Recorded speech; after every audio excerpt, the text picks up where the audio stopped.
Looks like microphone's good, music is good, soundboard is good, although it seems like I don't use the soundboard very much anymore. Let's get back to the big picture stuff. And I'm going to restart chat. And let's see. Get the link for the YouTube. And go ahead and post this on the Twitters.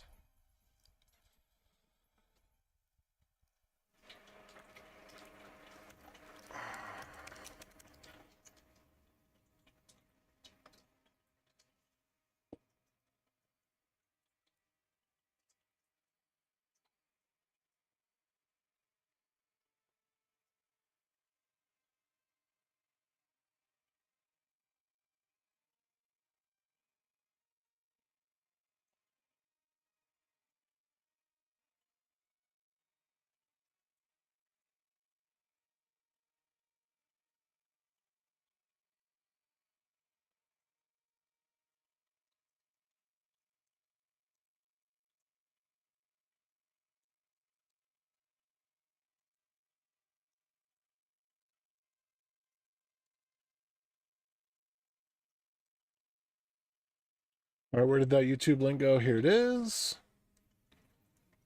Copy, copy, copy, link address. Hurry, the chat is waiting for new messages. Oh, I'm hurrying. I'm hurrying my bestest.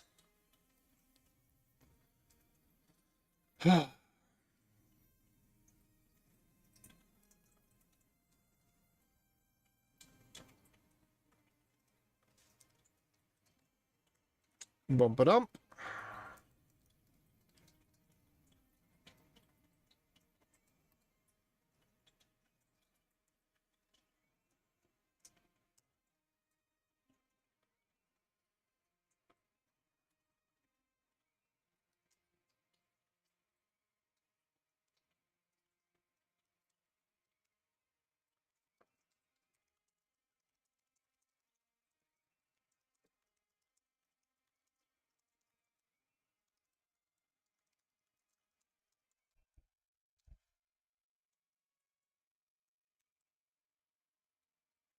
Okay.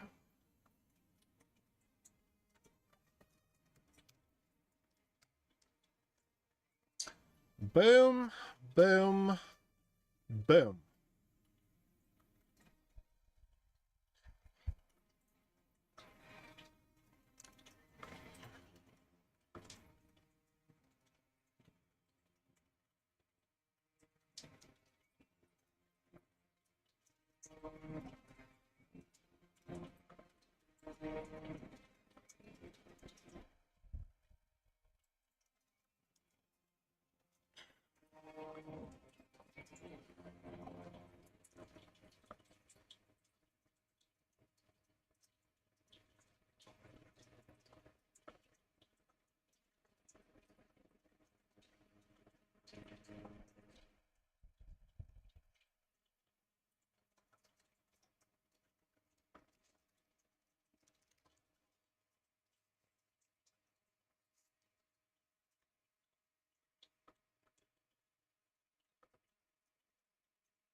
Oh, why did it do that? Okay.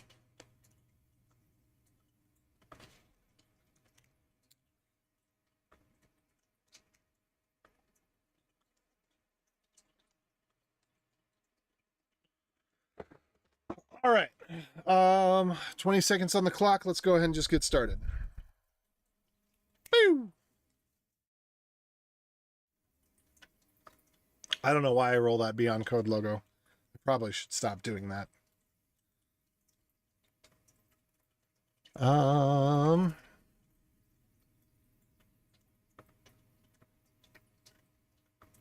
right. So, hey everybody, how's it going? Hello, welcome. Feel free to say hello and heckle and jibe and all that as we go along. So, where are we at? We are at the point where the TLS router, first of all, why is music so low? Okay, there we go. That's better. For me, not necessarily for you. It's got a really slow start. We're a minute into this, some sort of Zelda song intro, Zelda track intro, and it's still slow. Anyway, all right, what was I getting at? Where we're at. So, where we're at now is, I actually kind of have to remember, we can get the config. Let's go back to where the config was. Okay, yeah. So we can get the config. Good. Server's still up. We've got the rev. We've got the hash. We've got all the apps. And then the services and the backends. So there's kind of three components. So I still might reconfigure the config. But the main components are, there's domains, there are services, and there are backends. Domains, services, backends. And then apps is just an arbitrary artificial grouping. I may end up getting rid of it because it doesn't really serve a purpose other than a namespace. It might be useful as a namespace. But the idea is that we need to be able to assign a backend to a service, and we need to be able to limit what the backend can do in that service. So for example, the backend within the service only handles a certain ALPN. I don't think that we're going to do that for, and it's just for HTTP. It's not going to be for anything else other than HTTP that I can think of right now. So yeah, so the service is basically defined by ALPN, but only in the sense of versions, because for example, SSH would not be part of this. You know, one thing about the proxy protocol that's a little bit sad, I could be mistaken, but I don't think the proxy protocol actually keeps the ALPN information. Let me go check on this. Proxy protocol. I think it was made slightly before.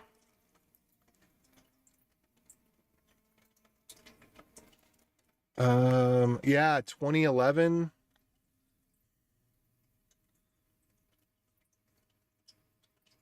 TLV types.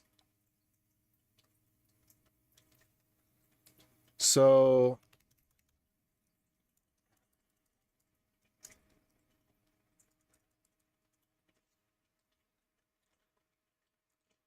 connection target, client, server, proxy, sender, receiver, header.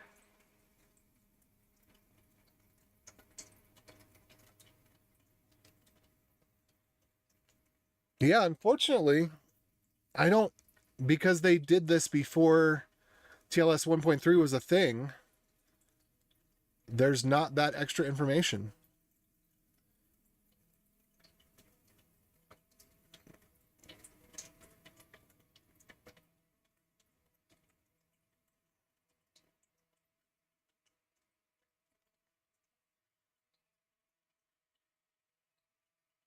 Wait, transport protocol. All right, see, what was this like? TCP4. 443. Yeah.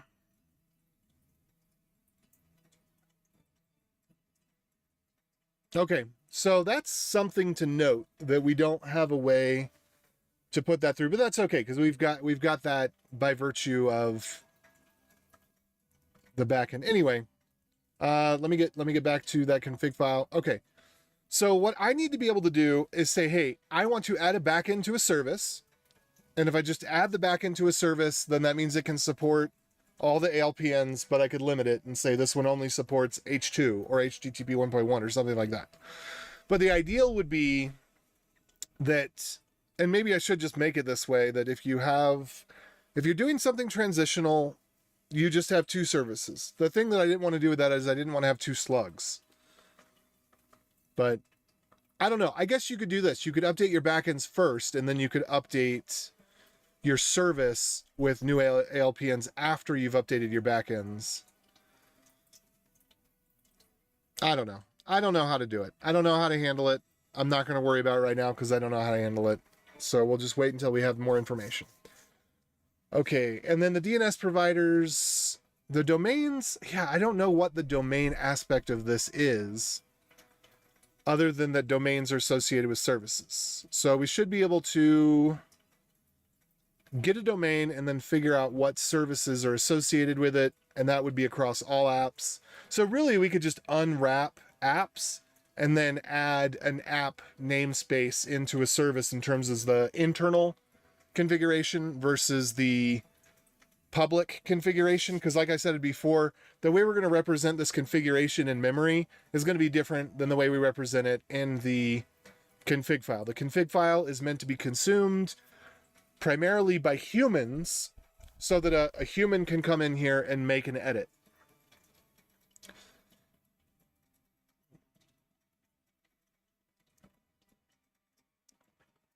I think I actually want to make that ALPNs empty.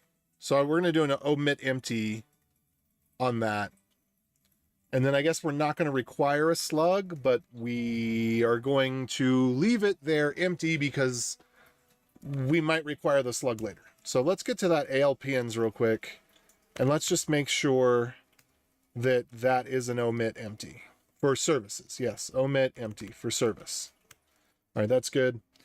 And we need to just go ahead and get to a point where we are adding this config. And I started doing that. That was the last thing I did last time, was I started doing that. So I put something like, I don't know, /API. There we go. So I don't even know if we need to have a /apps/app/service. I kind of don't want to require that as part of this. I think I'd just like to require it as part of... Okay, so we have, what did I say? We have services, we have backends, and we have domains, but I don't know what we're doing with the domains other than querying by them. So I think the first thing I want to do, let me just go ahead and delete all of this. So we're just going to, and then undelete one. And we're going to do a get.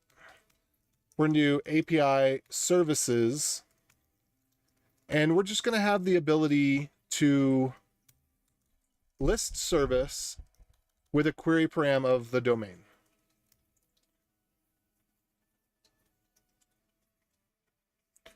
And we might group these by app, or we might not. So list service.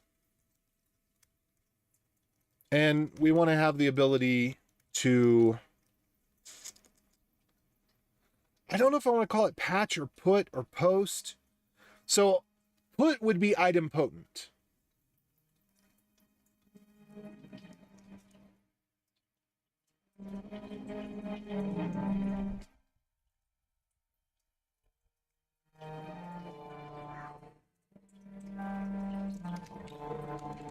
I kind of want to have the ability to put a service.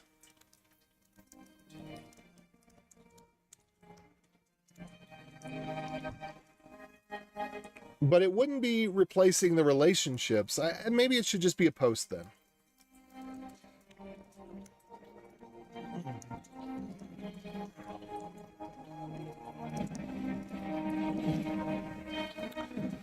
And maybe the first domain becomes a slug.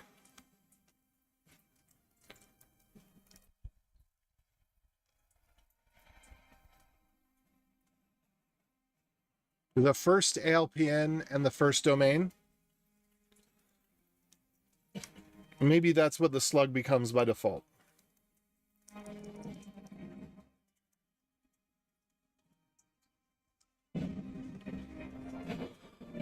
And then for the LPN that's HTTP/1.1, we just strip the /1.1 off of it.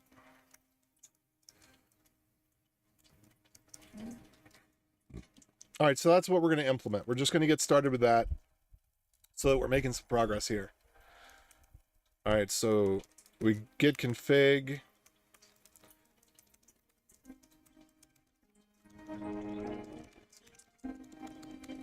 All right, list services.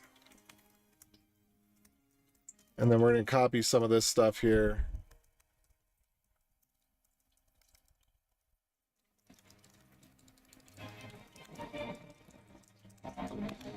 I need to go back and take a look at, what was it, config services? Config service.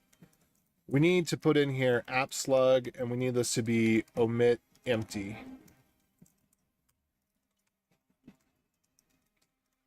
We'll call this app slug. There we go.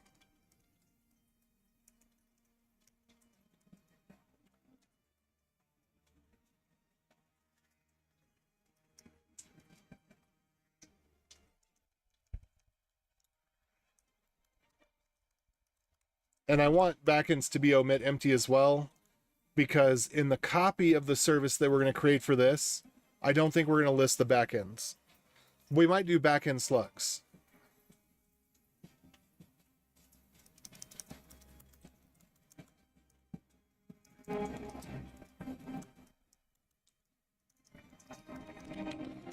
But then we do the same thing here, where we just omit empty.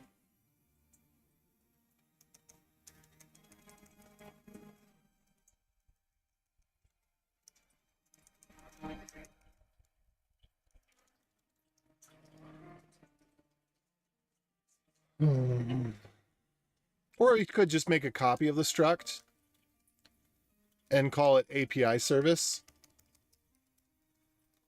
Let's do that. I like that.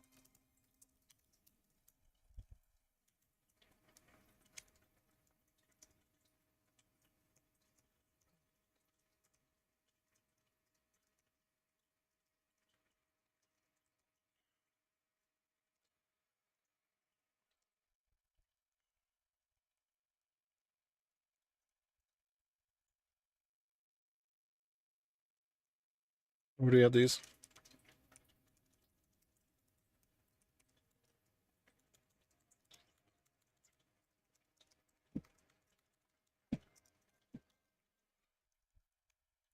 Then we don't need this to be omit empty. We definitely don't need current backend. We don't need backends. Disabled might still be the same. Comment might still be the same. Slug might still be the same.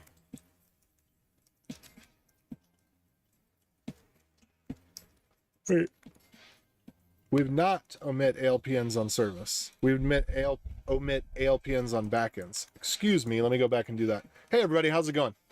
We're working on a TLS router. So kind of like an HTTP reverse proxy, except at the TLS level.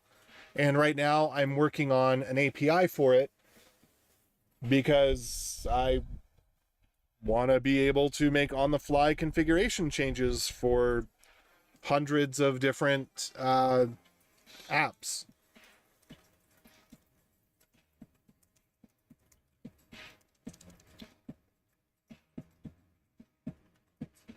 I think all of these things that I'm dealing with right now, apps, services, domains, and backends will all be permission scopes at some point.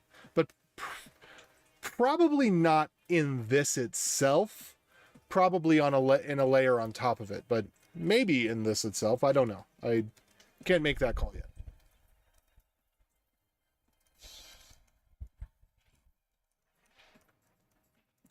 All right, so where was config backend at?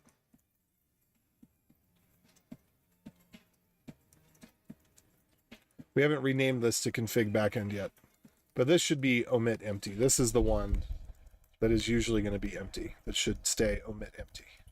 Okay, so what is this griping about? I'm looking for a little red X on the left as I scroll down here.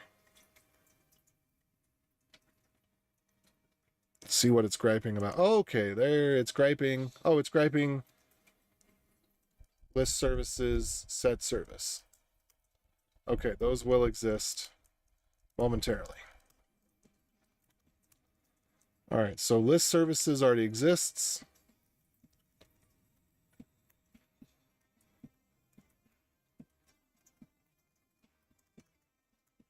set service.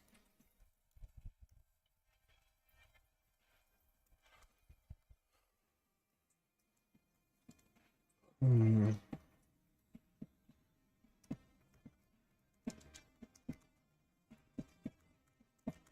All right, so now we've got those.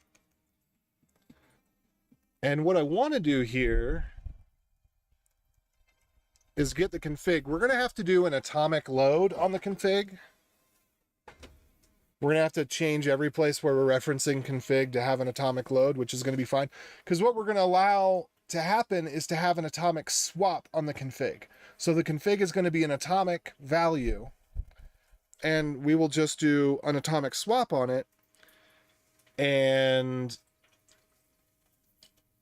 that will be how we allow updates to happen mid-cycle. And we also, this is something I don't know if I like this, because let's see. Well, it should be read only. We shouldn't have any changes, but there are situations where the config file could change while it's being read, and that's not going to cause let's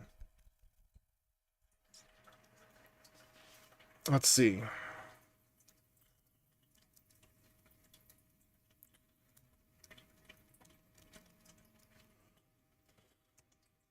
So it's like something like, let's see. Proxy, TLS server, get client for config. Yeah. So there's the possibility that on this line, we have a different list of admin domains than we do on this line, which is probably okay.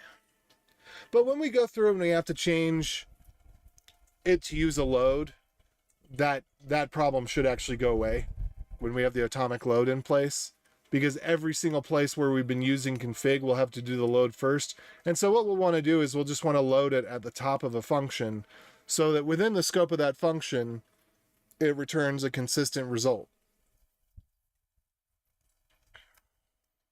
And we're just going to make a copy of the config anytime we need to update it, which it doesn't look like there's that many places. But this right here, this would also need to be on the config object.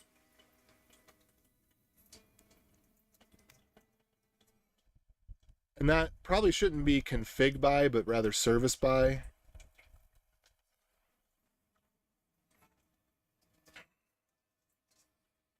You know, we just got to be careful of singletons and whatnot.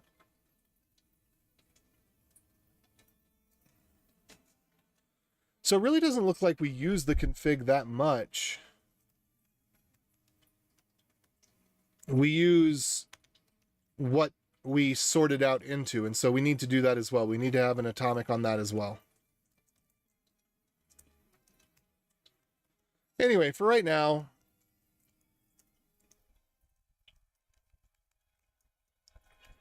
we're just going to list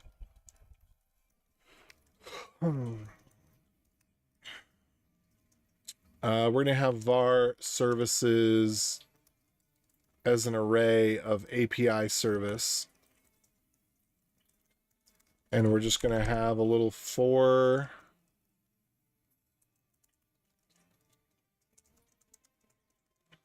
So I guess what I ought to do is put conf equals lc.config. That way it's just easier as we go forward, knowing what we now know, that we're going to be using atomics, or suspecting what we now suspect.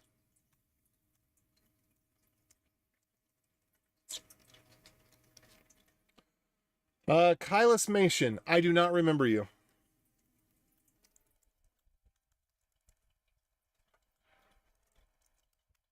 Has it been a while, or am I just forgetful? Were you here the other day?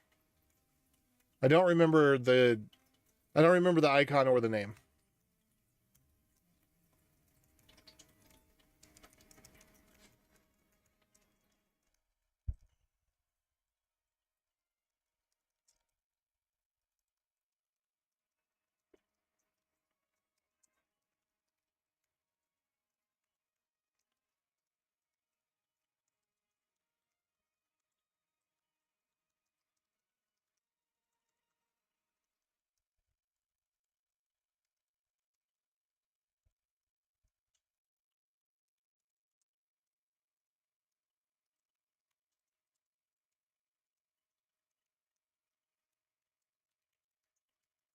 do app slug.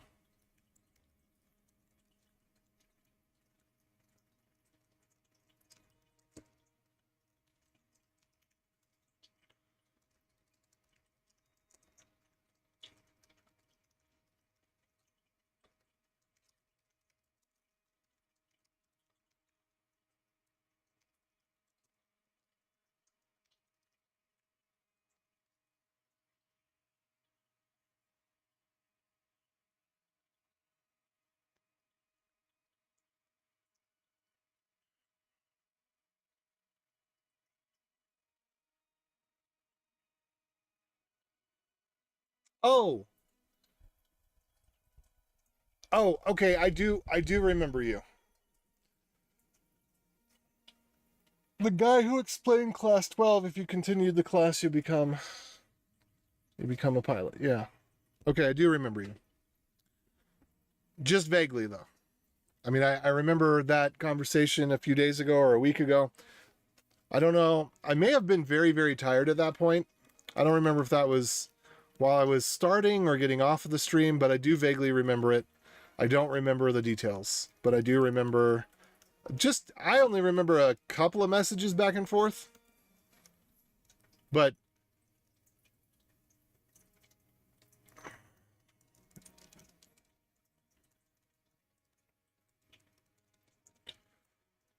okay, so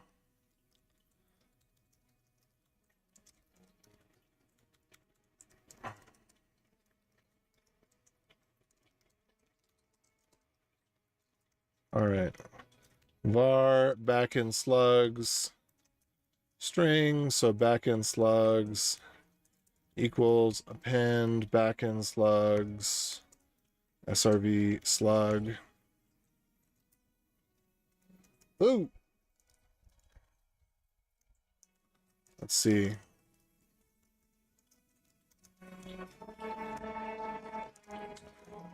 All right, slug equals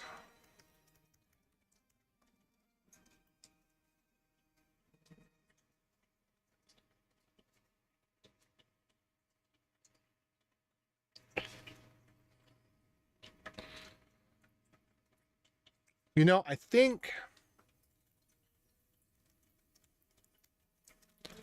one thing that we ought to do here is let me go back to where we're loading the config. Normalize.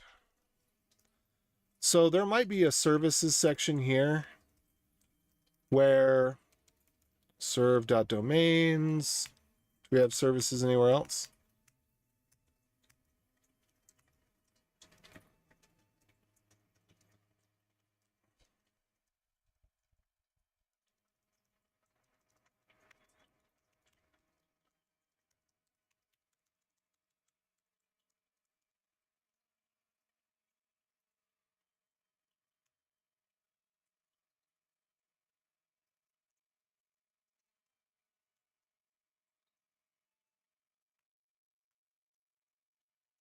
All right.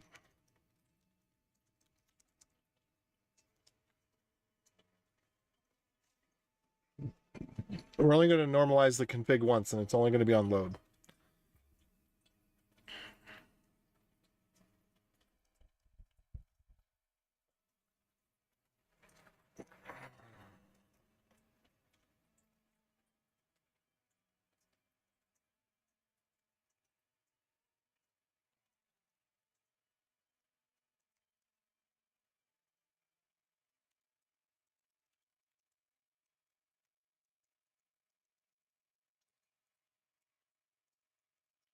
Whoopsie daisies. It's not services that I want, it's backends. Although, I do want that as well.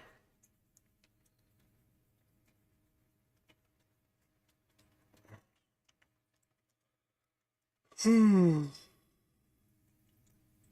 this is going to have address and port, and then host is going to be combo of address and port. Okay. Address and port. Okay.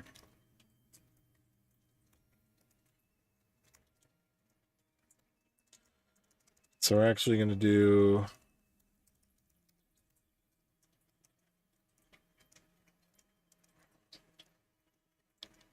Is that in the same spot? Okay, this is roughly in the same spot. So I think what I actually want to do... Wait, service domains, service backends.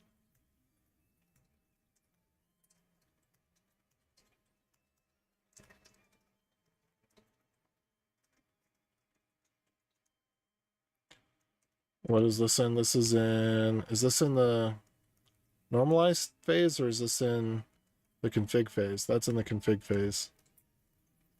All right.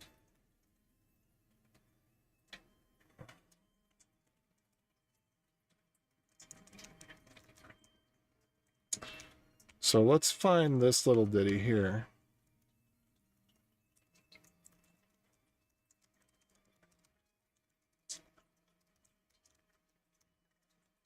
I'm going to do backend.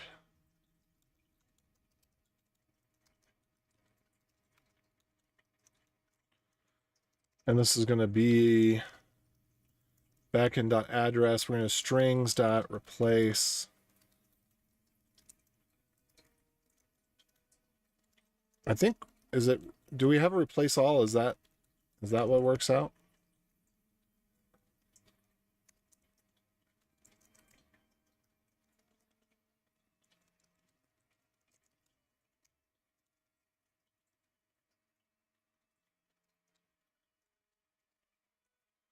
Let's see.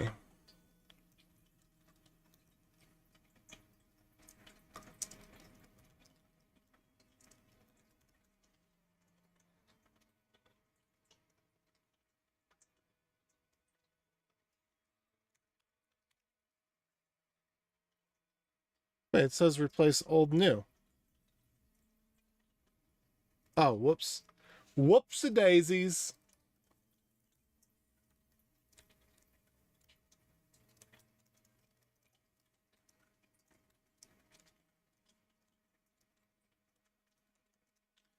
And technically this could be IPv6. So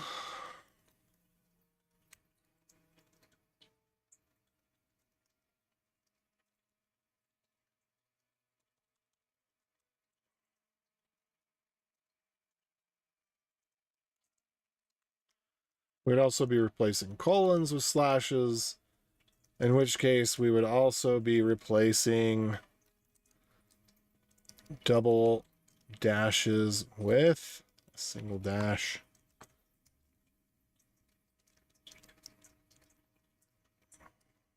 I don't really like that. This is confusing. I'm not doing it.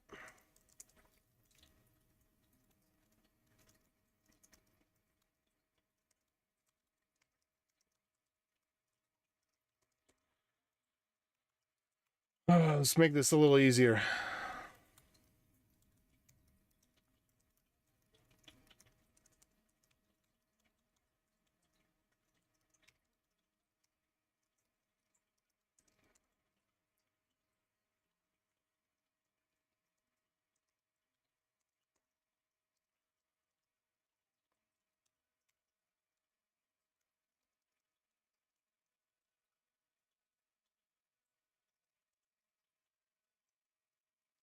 Oh.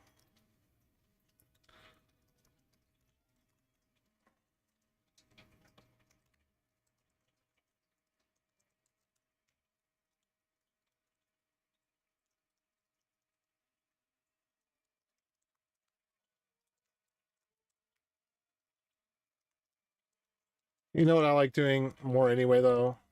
I just prefer sprintf.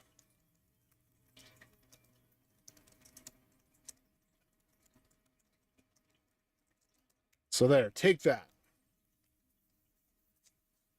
And then here, it might be appropriate to use a double dash because it is possible to have an IPv6 address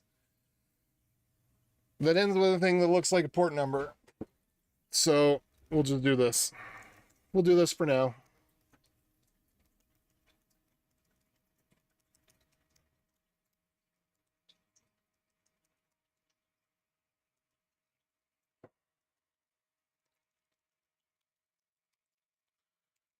And then since this may be a copy and we want it to persist, we'll put it back in the whatchamadoodle.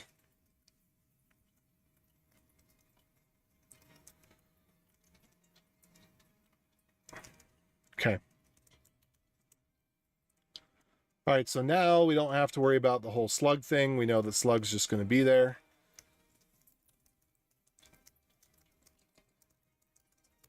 So we just load up the backend slugs. And then we've got backend slugs. And boom, there they are. Are you a hacker? Only the most obscene sort of hacker. The hackeriest of hackers.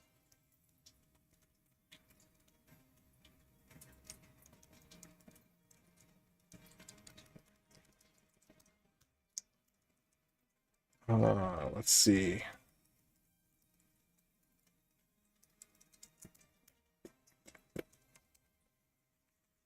Okay, that looks good to me.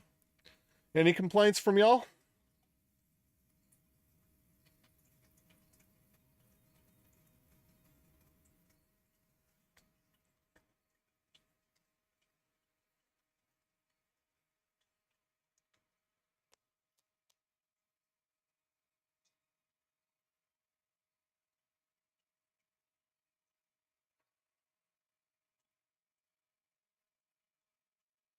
I have no idea what any of that means or does. Okay, I'll take that as a no then. We'll continue forward. So I'm going through this config file. So there's this config file here, and I am selecting from it just the services. Actually, if I go ahead, I think if I just do this right now, if I just kill this, wait for it to shut down, I need to get it so that it does a better job of anything that hasn't been transmitting bytes over the last 5 seconds. It should just kill immediately without waiting for it to disconnect or whatever. Anyway, I think if I just do this now, I think we will begin to see that slugs now exist under backends. So there we go. So now this backend has a slug. Kind of makes me think that the backends just shouldn't have slugs, because the backends are identifiable through address and port. So maybe that's a dumb idea. Maybe we won't do that at all. The services I still think should have slugs, because the things we need to modify about the services are the domains, the LPNs, and the backends, and there's nothing else to really tie them together, so they need some sort of ID. And what was I saying I was going to do? I was just going to take whatever the first domain is and then tack on the first ALPN. So I think that's still the right thing to do. Let's go do that right now.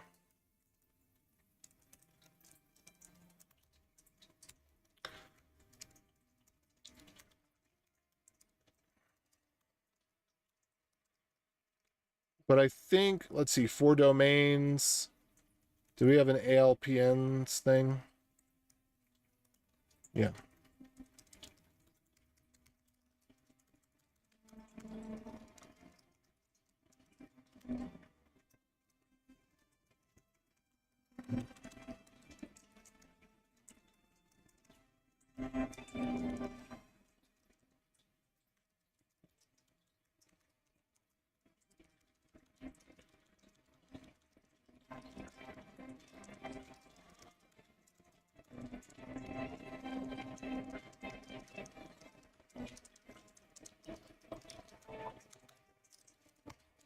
And technically we could use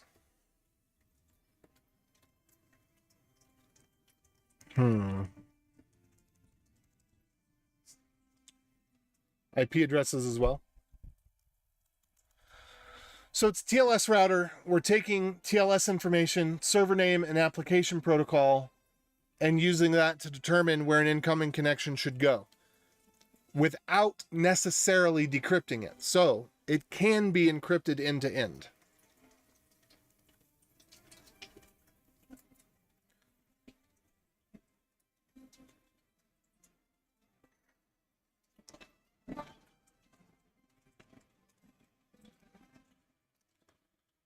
All right. Service has no domains.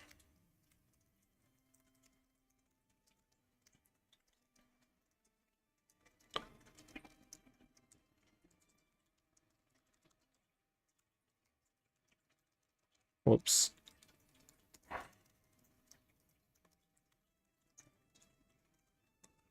Actually, this one we know what to do.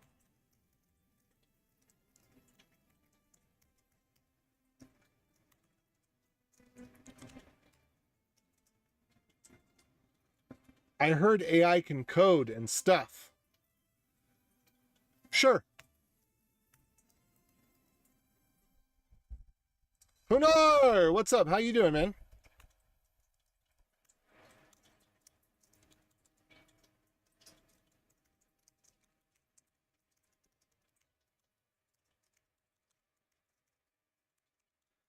If I could get AI to do what I'm doing, then I would have AI do it. You'll see me use AI tools if you watch the stream long enough, because when it gets to a part where, you know, I'm like, okay, what I did here, do for the other 10 lines. I'll use AI for that. But I don't know, you know, when people are posting that they created an application using AI, I don't know. I mean, a tic-tac-toe game, maybe. I have not seen good results, but also I'm not using. I'm using Grok because that seems to be really, really good with Go. And I'm not really familiar with Cursor and some of the other ones that require more intrusive toolchains.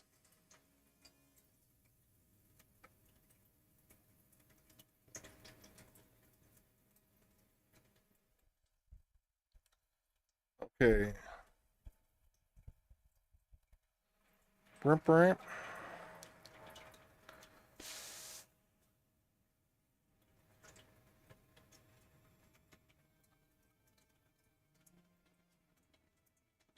Okay.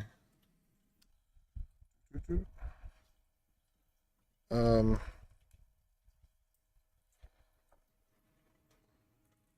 Oh, whoopsies. Hold on, I need to message somebody about a thing. All right.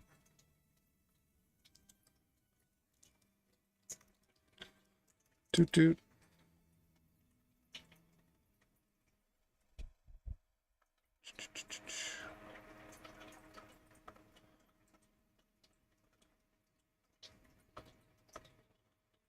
All right.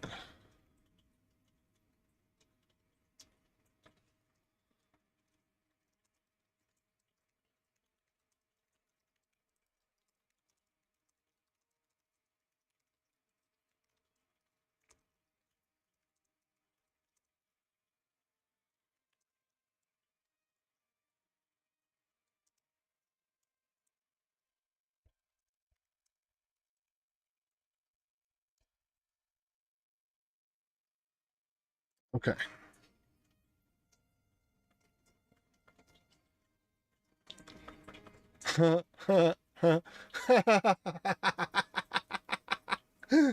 Okay, let's see what we got in the comments here.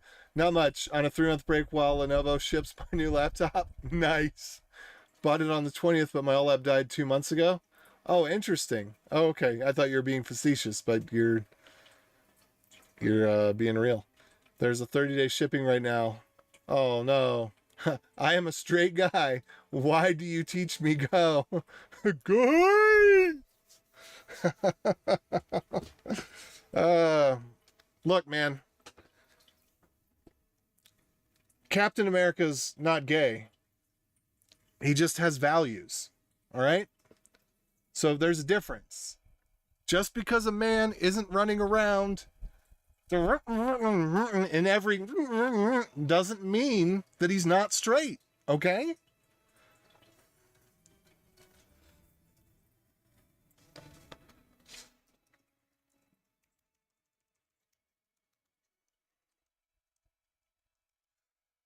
Okay. Why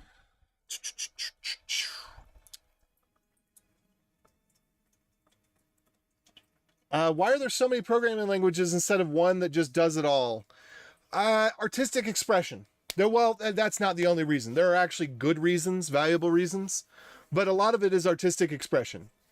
Uh, but there are languages like, for example, okay, there's only one low-level programming language that I'm aware of, and that's Zig, and it is not nearly done yet. That is the only programming language that I know of where you can actually write CPU instructions in the language, like how it's supposed to handle something. Go has started to add some of that, but Zig is the only low level language. There are no other low level languages. Well, unless you go beyond programming languages, if you go down into assembly, which I would not consider to be a programming language, then assembly, there's a few different brands of assembler. They are based on very short names for actual CPU instructions, and unless you were doing a video game in the 80s or 90s, you don't write in assembly. Although it would be nice if somebody wrote in assembly, a video game in assembly these days. Oh, games that are 10 gigabytes would, well, a lot of that is assets. But, you would have no problem hitting 120 frames per second on a Switch 1 if the games were written in assembly. Well, supposing that the assembly was good, right? Anyway, so, but yeah, so we don't all need to be writing in assembly. A lot of programs, the CPU optimizations aren't important because they just deal primarily with business logic, like APIs. There's not really any value. If you're doing a game, then there is a lot of value in dropping down to where you can actually write CPU instructions. And a lot of things aren't really even programs, they're just scripts. They're just one-time tasks. And so and in a lot of cases people don't even care if it's right. They don't even care if they get the right answer. So they'll use something like Python, for example. I like the Legion line. Good experience, and it looks like gamey with its LED on. Business when they are off. Okay, cool. Maybe in the future AI will write everything in assembly and do it perfectly. No, that will not happen. Because AI is based on statistics, and statistically very few people write in assembly. And statistically, when people write in assembly, they write more bugs. Well, yeah. So I think that like the future could be a lot of things, because evolution isn't about what is best. It's about what outcompetes, and you can outcompete for good reasons and bad reasons, right? So the broccoli that you eat, if you live in America, is absolute garbage. It's so bad that even the insects don't want to eat it. But it has outcompeted every other form of broccoli to the point that the other forms of broccoli are extinct or endangered species. And the reason for this is that humans have selected the form of broccoli that not even insects want to eat because they're stupid. Because you can put it on a truck and ship it across the country and it will still taste like cardboard and dirt.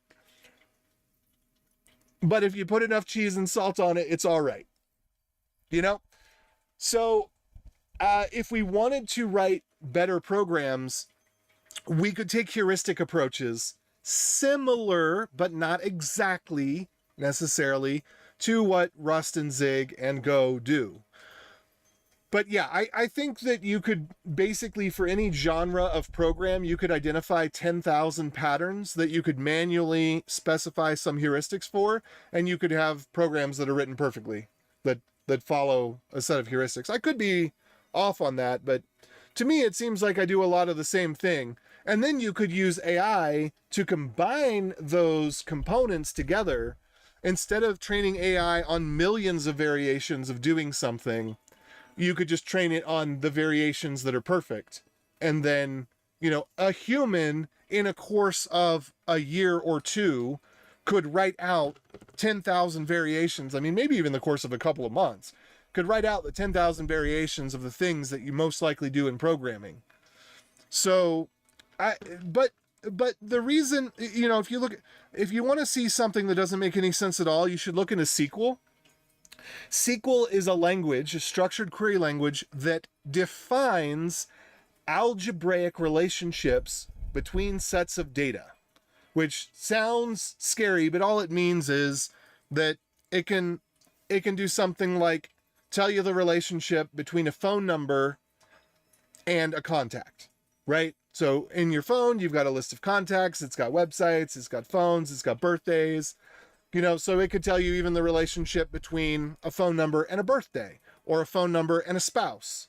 So it could give you any relationship, or a phone number and people who have texted that phone number. So it's a language that can give you relationships from one thing to another thing based on something in the middle that they connect to, like another phone number, or another list of phone numbers, or a name, or a birthday, or whatever it happens to be. Just some data that is structured so that everywhere that there's a birthday, it's in a particular date format. That sort of thing, right? The SQL language itself is not relational. And I think this is the most ironic and tragic thing with SQL, is that SQL has to be put in a very specific order, and you have to get the commas in the right place, and you can't have an extra comma, and blah, blah, blah, blah, blah. And it just has a bunch of warts, where if we were to write a language, we could take the SQL language and write an interpreter for it that's algebraic, and it would be so much easier to work with. But until we, as a programmer community, have adopted relational SQL, I don't think we're going to see 1,000 IQ moves like what I just talked about. Because what people want is they want magic. They want something that they don't understand, that they believe does what they want it to do. What we could have is things that we do understand that take some number of people, some number of months or years to create, that would do exactly what they need to do. But that's not sexy.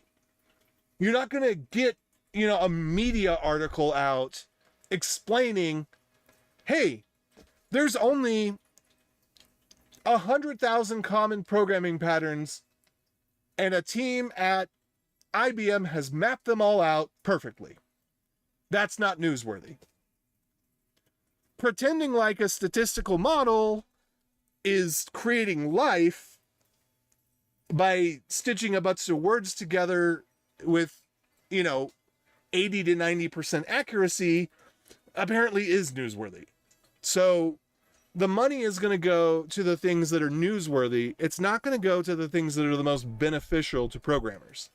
Because if we were doing the things that are most beneficial to programmers, like I said, we would already have a dialect of SQL that is relational, where you can put a trailing comma and you can put a select after a where, and it would just form a perfectly valid SQL statement. It's not like we'd be asking it to make up something.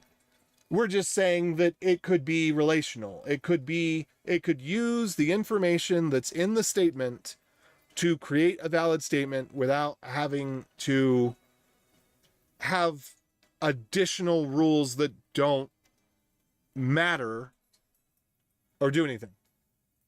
Yeah. Every COD update added something like 10 gigabit at least. Call of Duty. A new COD added 100 gigabytes. Yeah, but a lot of those are 4K and 8K assets, aren't they? I'm imagining it probably downloads the 8K assets, even though approximately, 0 people on the planet game in 8K. Like Linus gamed in 8K for like a YouTube episode. And I think that, maybe Elon did so that he could tell someone else about it, but no one actually games in 8K. But, I don't know. Anyway, thanks so much for the explanation. Now I feel bad because I think I'm keeping you from working. Oh, yeah. All right, well, feel bad, and I'll get back to working. Yeah, I do need to get this thing done today. So, so we replaced the back ends, but, that's why I stream, is because the little bit of distraction and whatnot actually, it's helpful. It's helpful in its own way. Speaking of which, I think I'm going to have to go for a pee break and grab some more Mountain Dew here shortly. But, okay, so we got the backends. We did that. What I was doing here, yeah, we're saying, okay, take the LPNs. Sweet, great, do it. So then I wanted to say, if the length of the slug for the service is 0, meaning it's an empty string, and I don't know why, like, I've been told that this is the more idiomatic way to do it in Go, because whether it's a string or a string pointer, it'll work the same. And there's just a lot of things that it works on. So I've been told that it's more idiomatic. And that's good enough for me. That works. Anyway, so serve.slug is going to be equal. We're going to do something really similar here, where we're going to take the srv.domains. We're just going to take the 0th one, and that should not have any colons in it, so we shouldn't have to worry about that. And it shouldn't have any double dots in it, so we shouldn't have to worry about that either. And then we're going to call this domain. And then we're just going to say domain. And then we shouldn't have to have anything else special there. And then we're just going to take the first ALPN. So ALPNs equals something or other.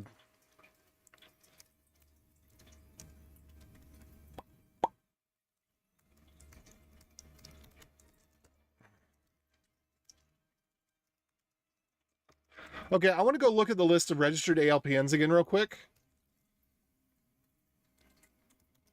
I think we actually have them here.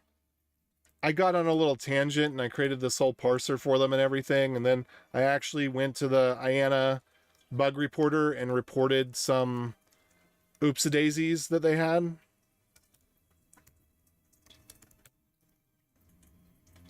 All right, so bytes reserved, blah, blah, blah, blah, blah.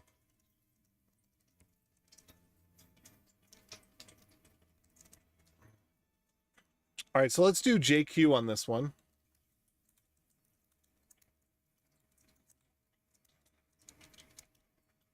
And we want to get, oh, I forget what it is. Let's just do this first. And it's called protocol. Let's get raw dot protocol. There we go.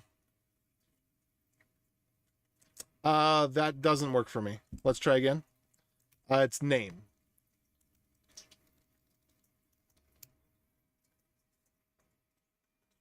Okay, so we got a bunch of nulls.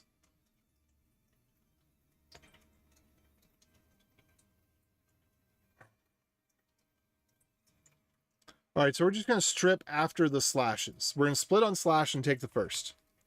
So that's what we're going to do here.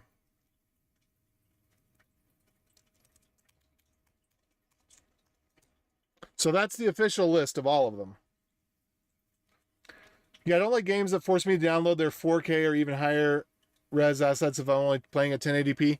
And you know, honestly, on a 55-inch TV, I don't think I can tell the difference between 1080p and 4K.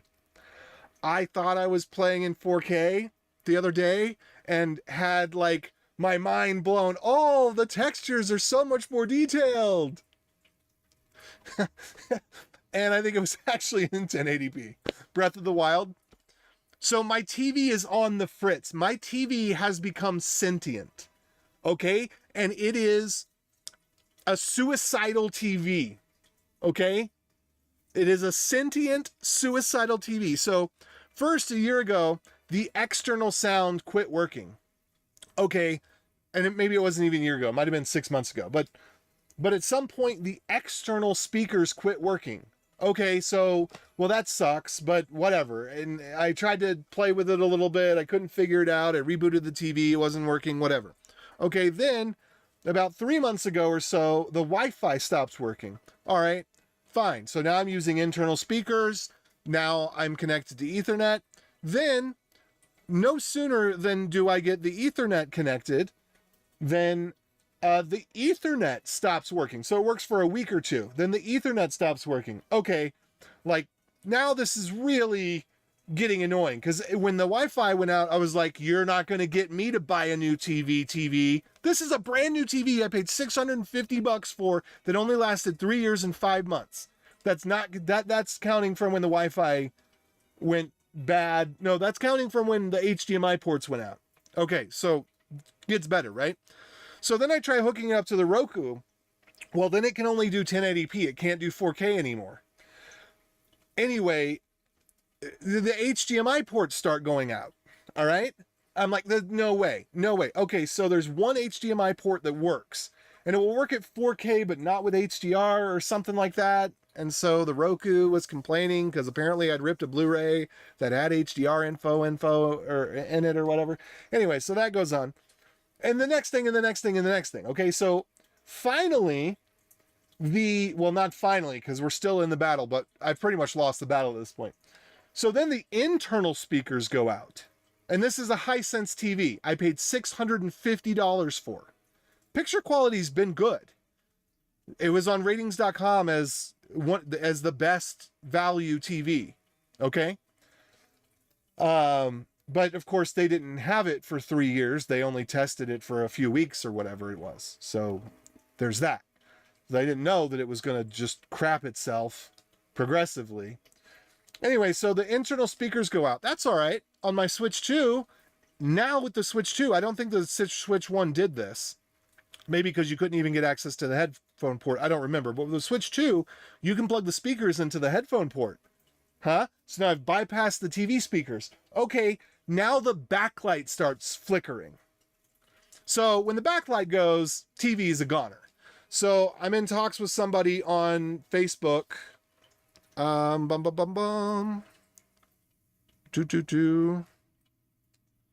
Okay.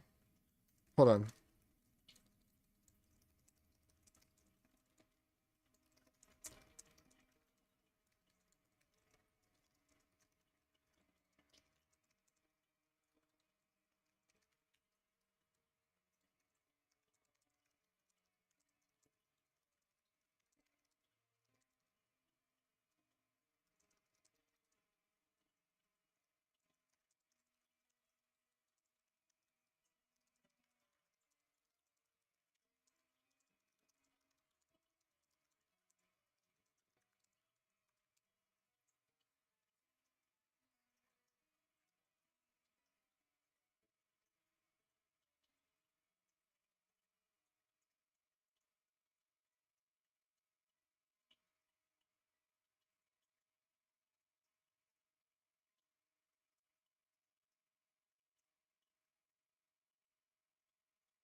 Okay.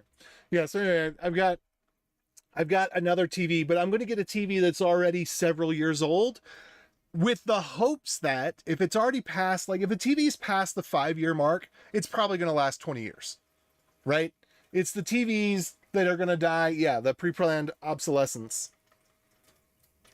Anyway, so with this ALPN, we're going to do,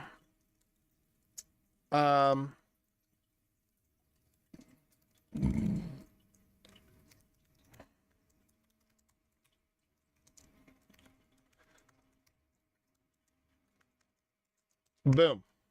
That's what we got.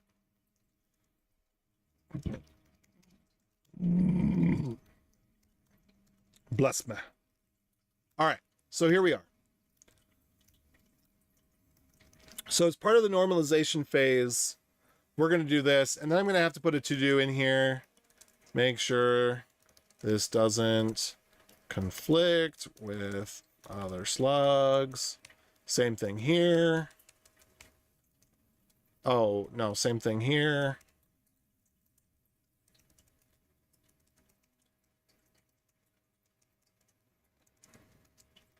All right, and then down here at services, we actually will need, whoops. So I here, I think we need a K. I don't like using K. I, J, K, L. Oh, M. Let's just go straight to M, because K I want to use for key. I don't know. We'll just do it I. You can have I at multiple levels here. So then we have app.services. That's fine. And then with this one, we're going to need, was it config or whatever? Conf dot apps I equals app.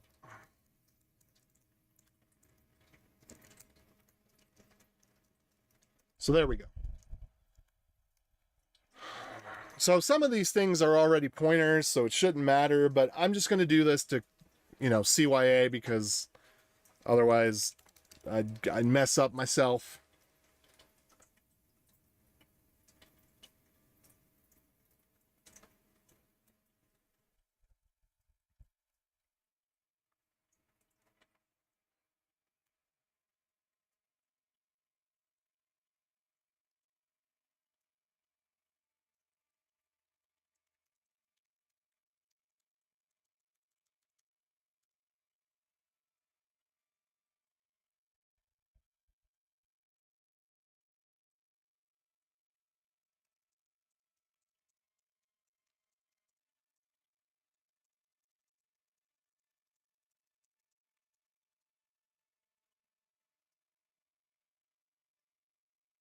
Okay, so all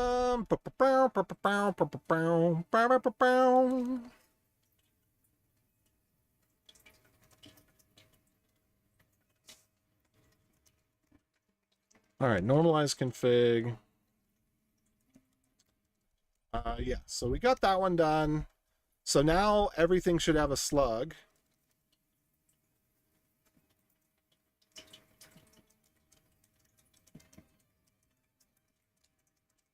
Oh, whoopsie daisies. I'm a little confused here. I probably need this to go in like that. Normalize config. Yeah. Let's just do that for good measure.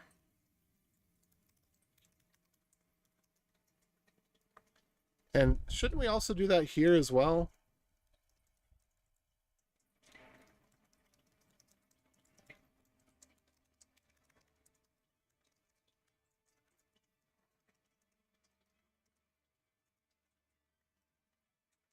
Yeah.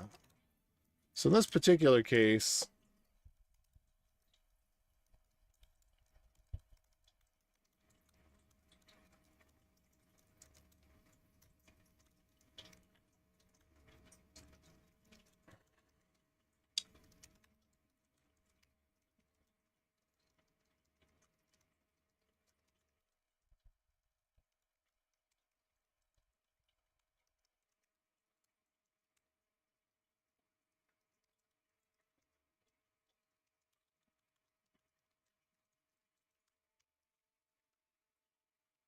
all right, so that should be good. So what does that give us then? If we go back to what we're actually working on, this gives us an assurance that our backend is going to have a slug and the service is going to have a slug and we're going to have some slugs. Sluggy McSlugs. Okay, so let's do this. Let's quit that and then let's just take a look at our new backend endpoint and see if it looks right. So we'll go back here. And, I do want that plugin. Hold on. Is it this one, JSON Viewer? There we go. Can I just get it to expand everything by default? There we go. All right. So slug is empty on admin. I guess we should have a slug for that. It should probably be admin. I've looked at framework laptops and they are super consumer friendly and easily repairable and upgradable. I hope that becomes the norm for all tech stuff. There's just so many incentives and they go so many ways, and that would be great, wouldn't it?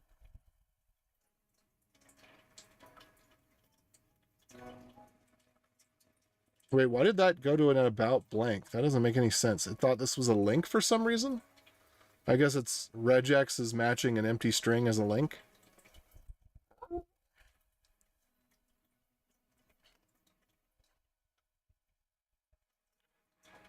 Okay. Yay! Look, now the vault stuff is showing up because now instead of giving out the config file that basically was being thrown away, now it's working. Okay, so slug local bnna net h2. Excellent.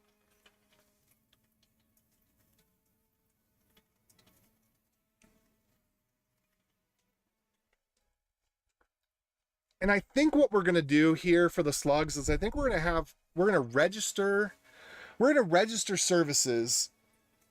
And so they're going to have a conflict-free prefix, and that's what we'll actually use when we write the config from the service that's a layer above this.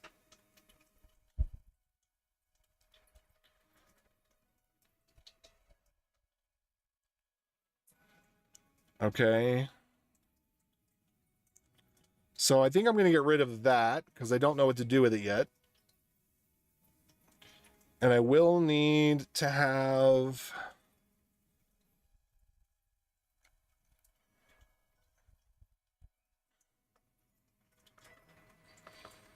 You know, I do need to account for... Let's see, strings.replace all. Where do we have the replace all? We have it over here. No, over here. Replace all. So with the domain, we also need to be able to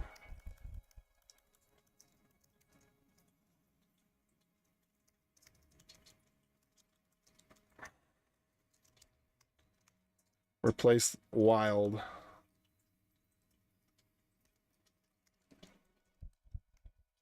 Okay, cool.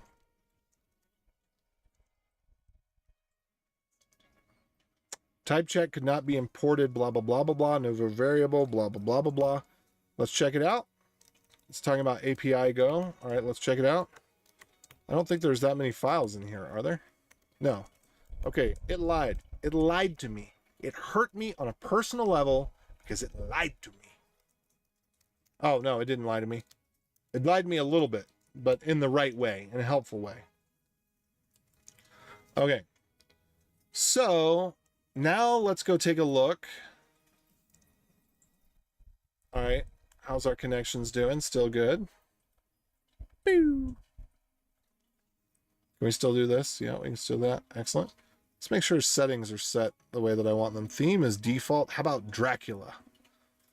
Dracula. Yeah, baby. Dracula. Ooh. Jelly beans. Ooh. You know, I think we actually need a light theme. Yeti's not killing my eyes too much.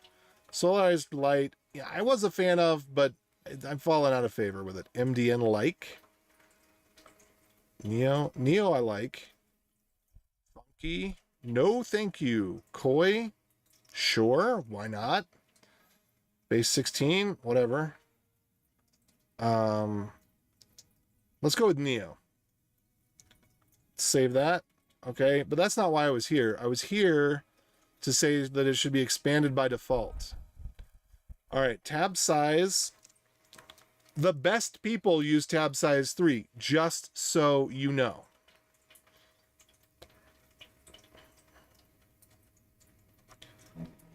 Line wrapping. Always fold is false. Always render all content is true. Clickable URLs is false. Open links in new window is true. Auto highlight is true. Boom. All right, there we are.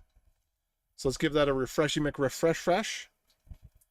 Yeah, there we go. That's good. And at first I started with the 3 space tabs as a joke, but I am hardcore all in 3 space tabs. It's perfect for every language. it's just great. I really, really love 3 space tabs. I really, really do. I really do. Not trolling, not joking. I think 3 space tabs is the optimal. If you're a 2 space tabs guy, if you're a 4 space tabs guy, you can get behind 3 space tabs. You know, you may not like that it's a prime number,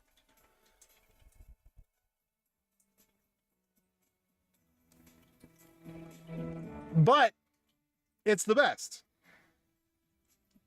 Okay, so interesting. This one still didn't get the vault behavior. Let me go fix that.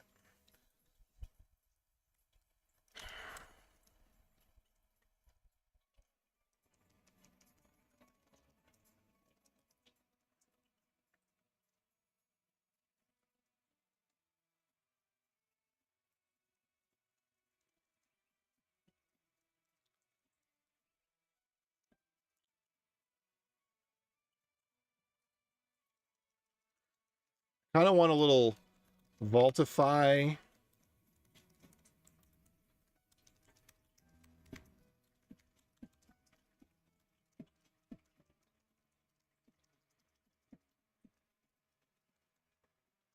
Tab vault dot vaultify.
Return error. All right, so I'm going to go take this and I'm going to go make a function called toVault URI.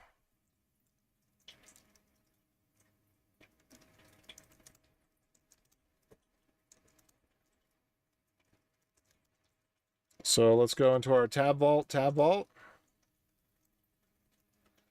and we'll just have a little func v blah, blah, blah, blah, blah. We'll just copy this. It's pretty much the same thing.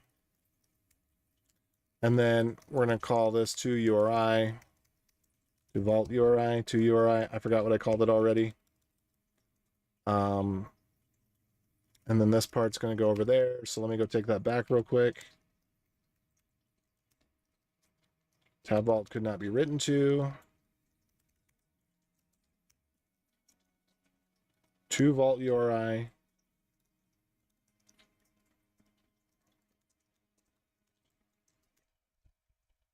Oh, yes. Bless you, your wife, and your kids. That is what I say. Do you say that because you've heard me say that before? Because that is what I say. Except I don't say kids, I say children. And I don't say wife, I say wives. I says bless you and your wives and your children. That's what I say. But that makes me happy. Thank you, MD.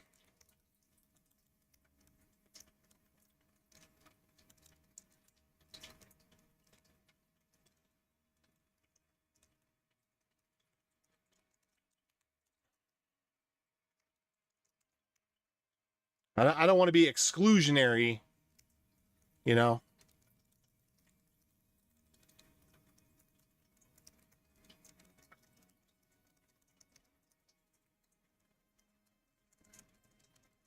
S for string. The S is not for sucks in this case. S is for string.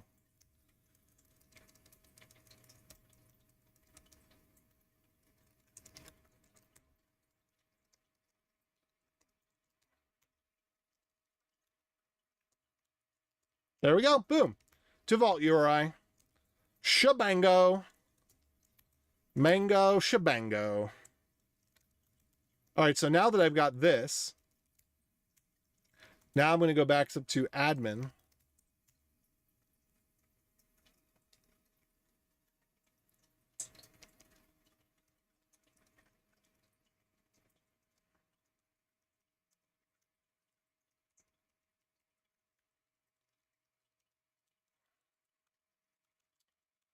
We're going to put in here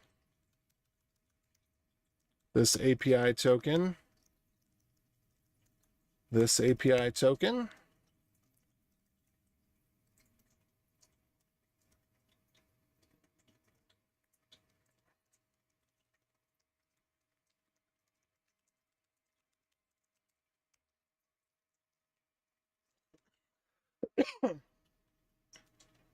And I don't know if this is actually, we'll get rid of this panic later. All right, sideways. I'm a beginner learning DevOps and cloud from non-IT background, and today I finished basic shell scripting, and from tomorrow moving to Python. Good luck to you in your journey.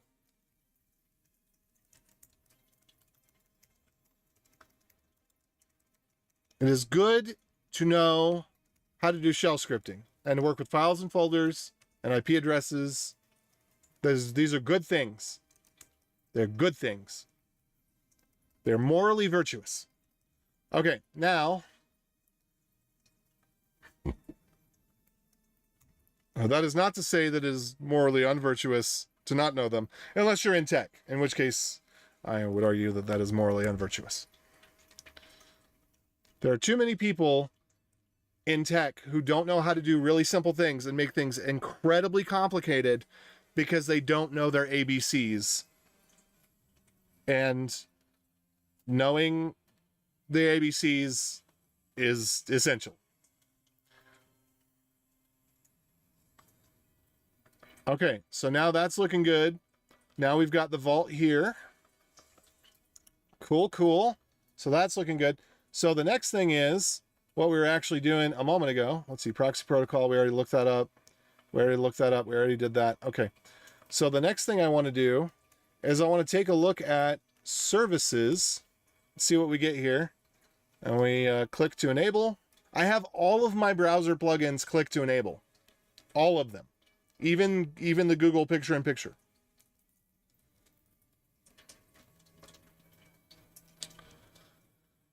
Okay, so AppSlug, TLS router admin. We don't have a way to generate app slugs. I guess we need to have one. Okay, domains. Again, backend slugs, I think we're just going to make it instead backend. I mean, this works. This is fine. There's nothing wrong with that.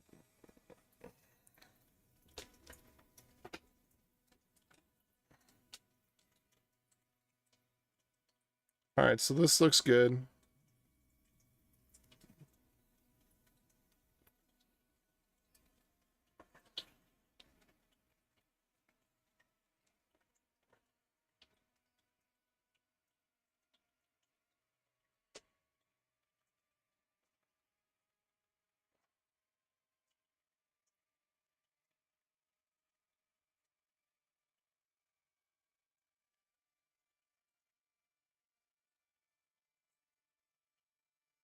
All right. So rules for services. Services are a list of domains and ALPNs. The permutation of domains and ALPNs should not be taken by another service.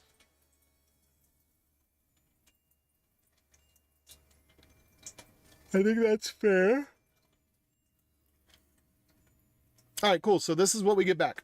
So this is the type of thing that we should post. When we post to create a service, it should look like this. But now we do have a problem with the slug.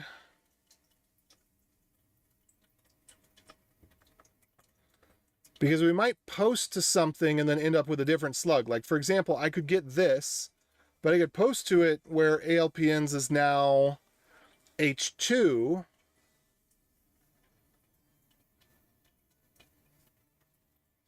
And if that's the case,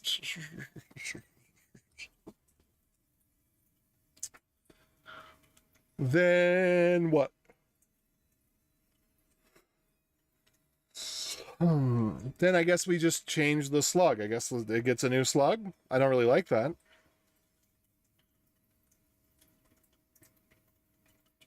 Maybe no matter whether it's H3, H2, or HTTP 1.1, maybe it should just be HTTP.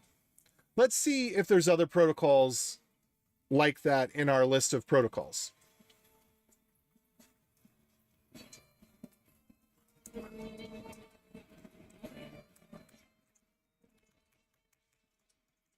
All right. So let's go ahead and sort these uniquely. All right. So Acme TLS. Do we have other things that are a family? So we've got H2, H2C, which I don't understand how that works, but okay.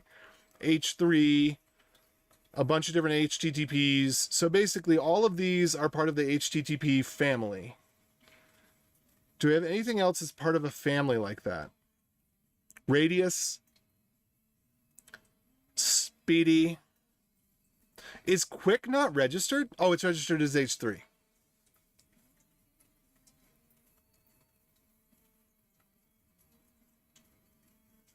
And we're just going to ignore Speedy because I think it's already deprecated. WebRTC. Okay. So the other thing, I'm not seeing anything else that's a family like this. I mean, maybe the stun stuff is, maybe, I don't know.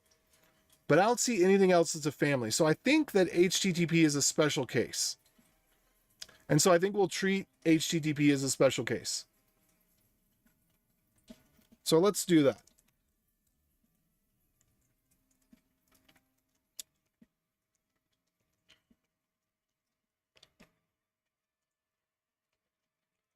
So let's just do like a var HTTP family ALPNs. We could call it HTTP ALPNs.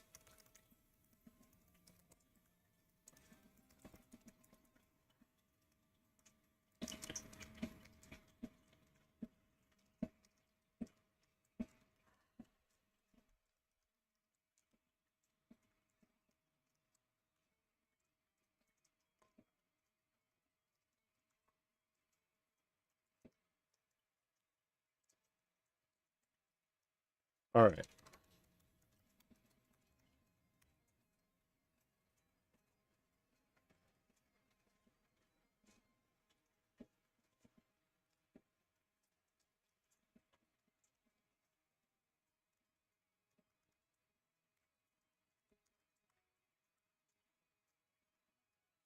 Mm-hmm. Respectfully greeting you. Respectfully greeting you right back, Wucha. Wucha is the one who made the sound plugin that I'm using. Typically, I like to have it on 300.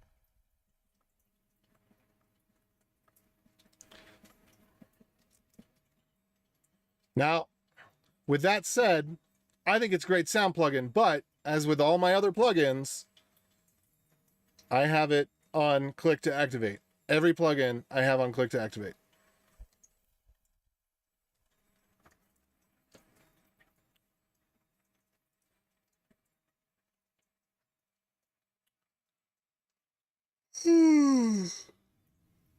Okay, so what was I going to do here?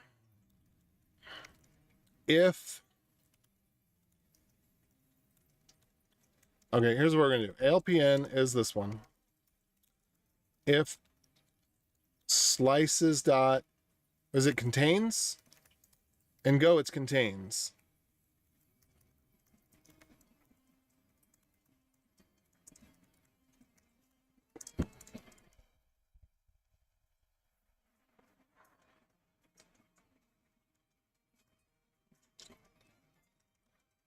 Let's see. Which, by the way, I think I will plop a link to this bad boy. Do you have you? Okay, Wucha, add a little thing at the bottom that has the version of the plugin, and then a link to either the plugin page or the website, the about page. Yeah, because look, I don't have any way to share this with anybody.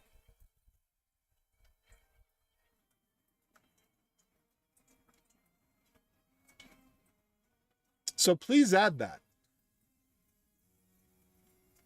I think I ran into the same problem. I wanted to share it with somebody the other day, and I had to do a lot of work to figure out where it was because I didn't remember. And by a lot of work, it might have been finding the Chrome store and then just putting in the full name of the extension.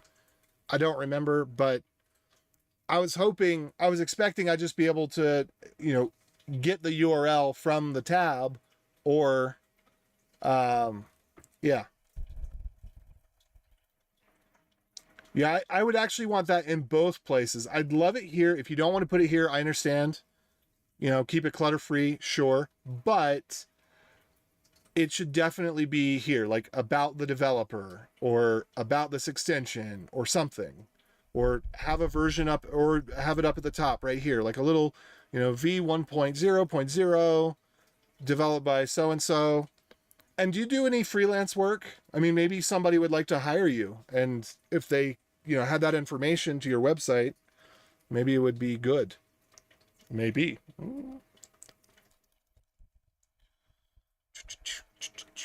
All right, slices contains family, blah, blah, blah, blah, blah, blah, LPN, blah, blah, blah, blah, blah, blah. What was I doing here? I was going to say, and we're not going to do that one like that.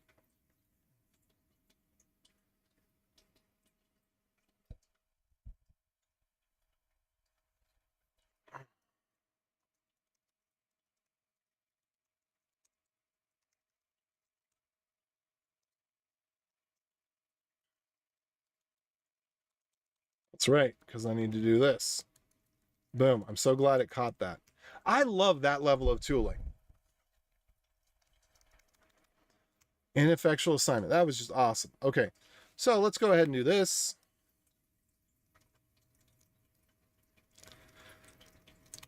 Yeah, having this config file the way that I want it requires a lot of linting.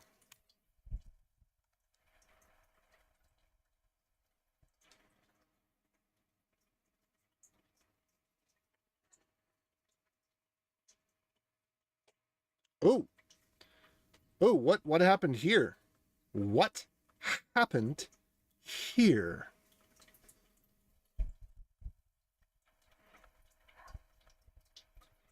Dot. Oh. I understand that. Okay. So we're going to do one other thing here then.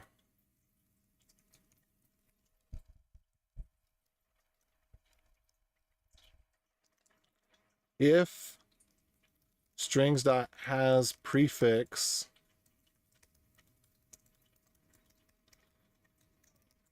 domain, domain is equal to wild plus domain.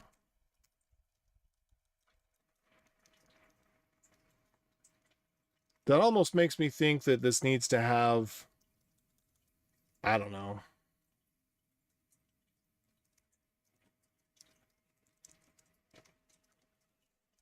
a double dash. There we go. Okay, so let me restart this again.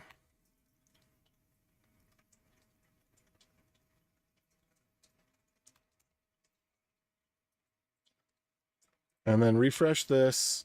We go down to the bottom. Sweet. Wild.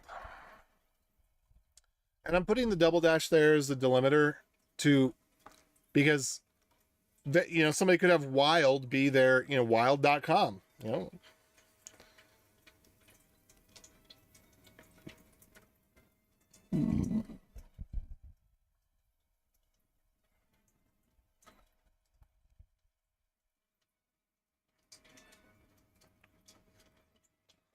Okay, so now that's looking good. And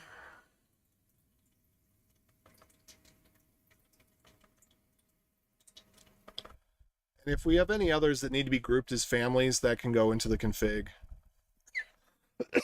So yeah, I'm like this one, for example, the slug for this, I think actually should be example 1100-SSH. I think that's what that should be.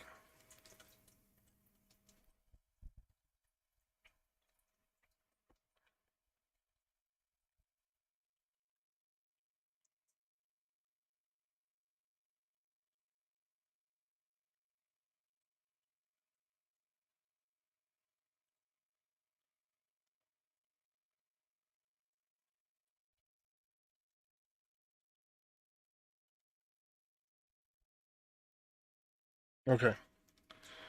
So I think this is good now.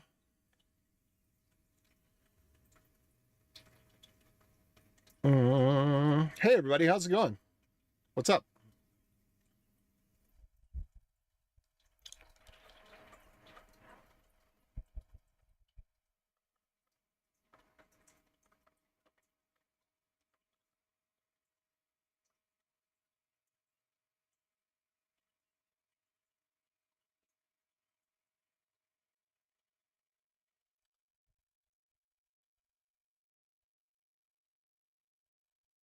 So,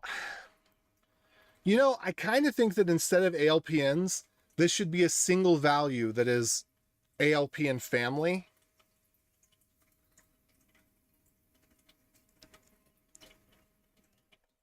And it should be noted that if you support H2, it's expected that you also, well, I don't want to go that route yet, because for example, with SSH, I like the idea of having the ALPN allowed to be HTTP, because sometimes you don't want it to be obvious that you're connecting via SSH. So I might want to have a domain that's like control.example.com, have it connect over an ALPN of HTTP, but actually be SSH. So I don't know. I got to think on that more. But no, for now this is good. It is an array, so this is right. This is right. All right. So then if I want to add,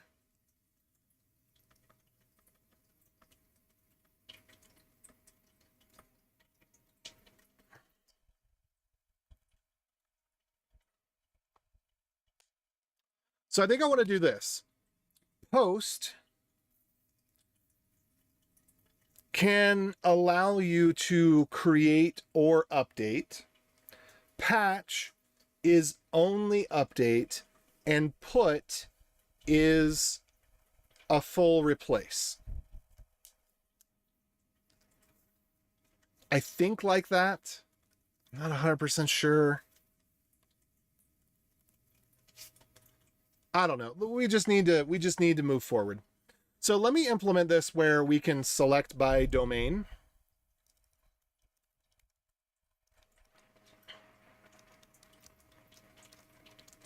So let's get back into the API.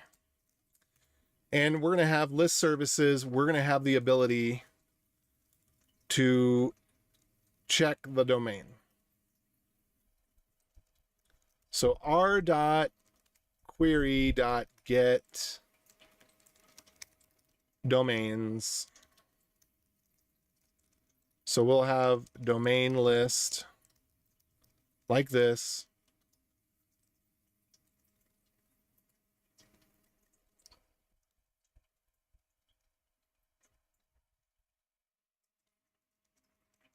And then we'll have domains. So var domains string.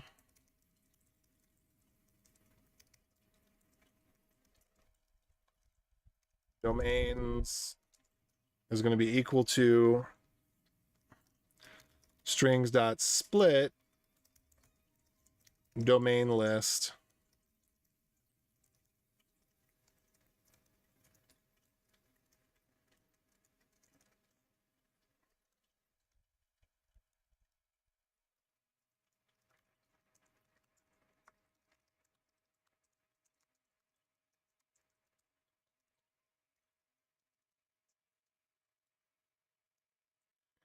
Let's go ahead and strings.trim this as well.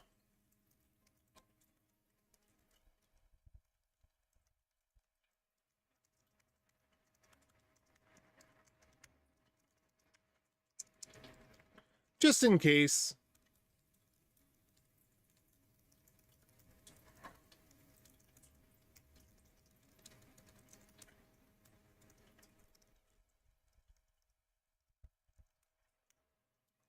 Okay, what was it? Go net HTTP query.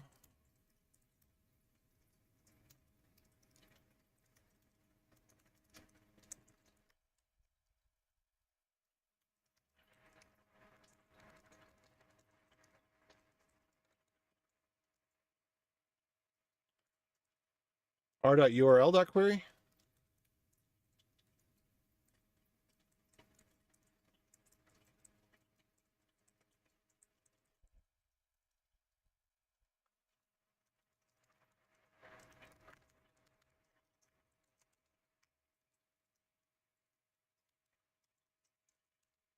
There we go.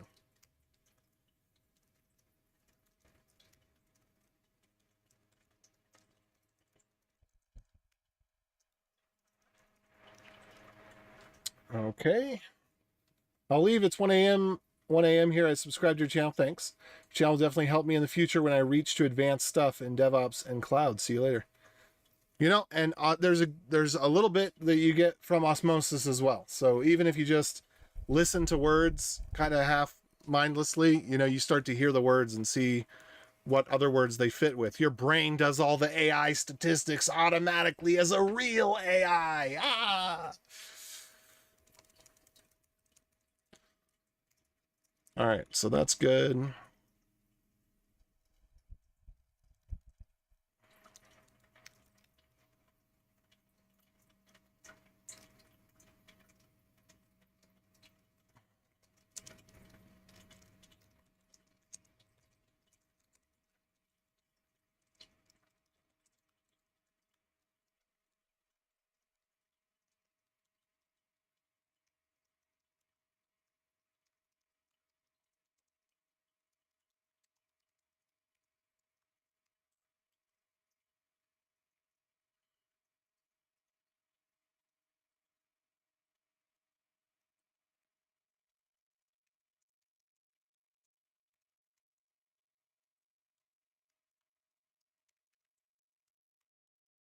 All right, I'm going to use AI for the first time today. Or wait, is it the second time?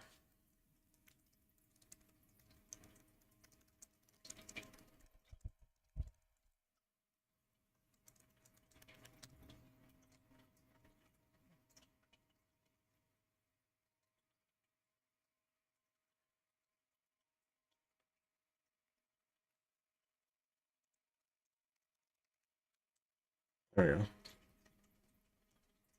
Fields funk. Can we just use fields?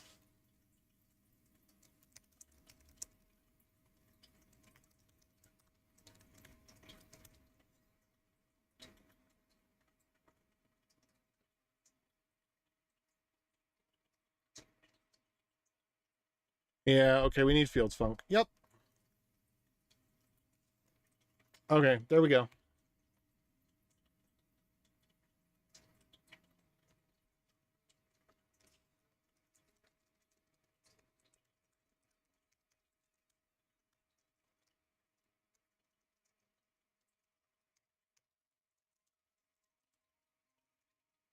There we go.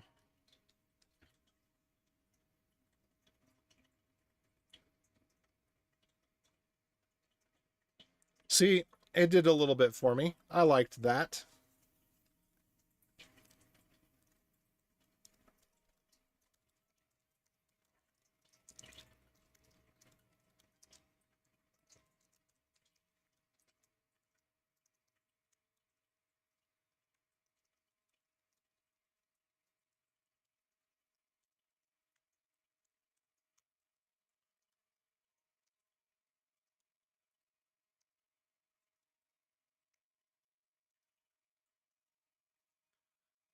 Or we could do fields and just let it get all the white space. Actually, let's go check the, I don't want to do it right now. Let's not overcomplicate it. Comma and space are good. I just like to allow space. I just do.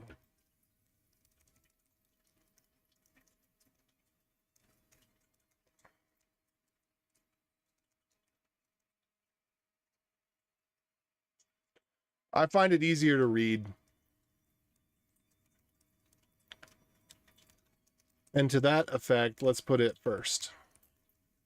Okay.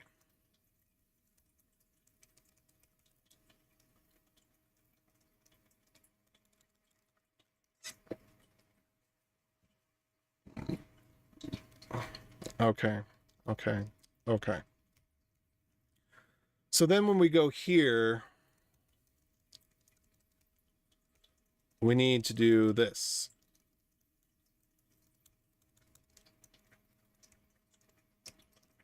If len domains equals 0, what line? Len. Otherwise, I love Go so much. I love Go so much. There's just not a better general purpose programming language to date. I look forward to the day when there is. I do. But right now, there is not. Ba-da-ba-da-ba.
Wait, what did I do wrong?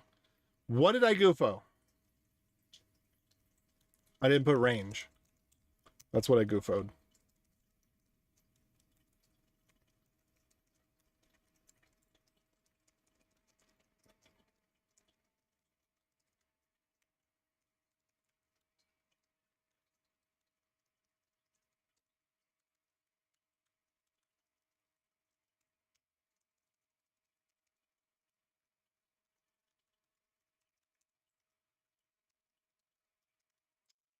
JavaScript.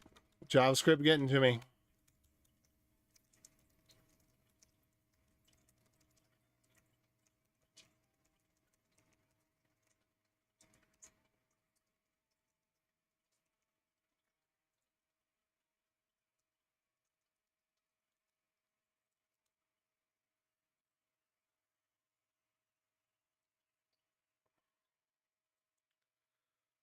Okay. We're going to have to do something a little bit more than just this here.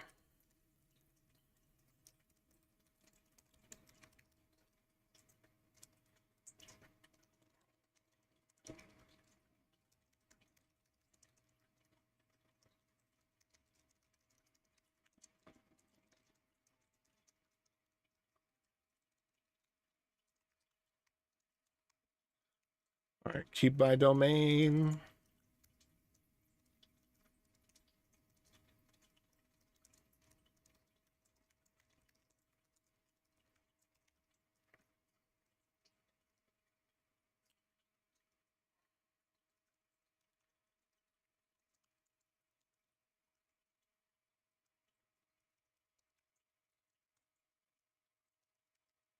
So we're going to have queries for that. We're going to have queries for this. I really do just kind of want to unwrap that one.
All right, now I'm kind of starting to wonder if I want to go the other way on this.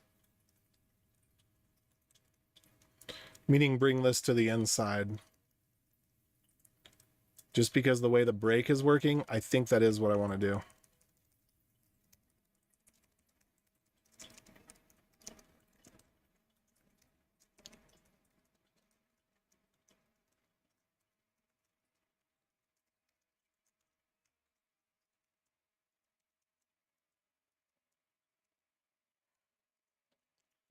All right, so we're going to replace all instances of domain with ALPN.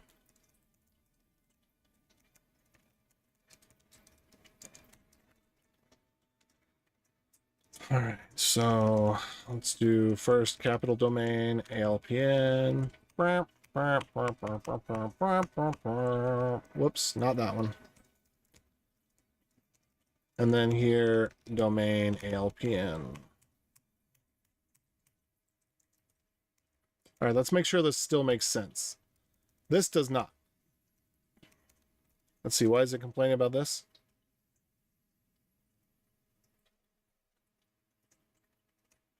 Can we simplify the other loop here too? Oh, yeah, we can. Duh!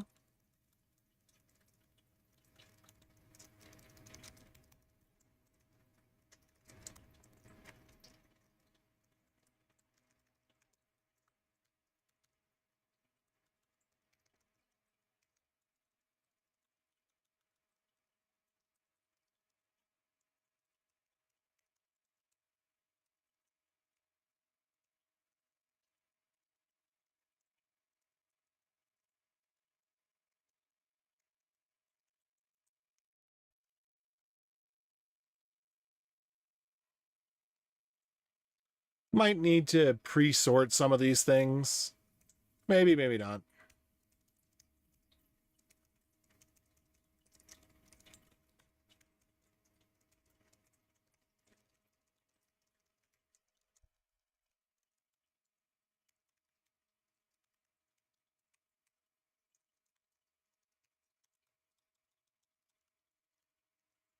I am trying to keep an eye on chat, so feel free to say hello.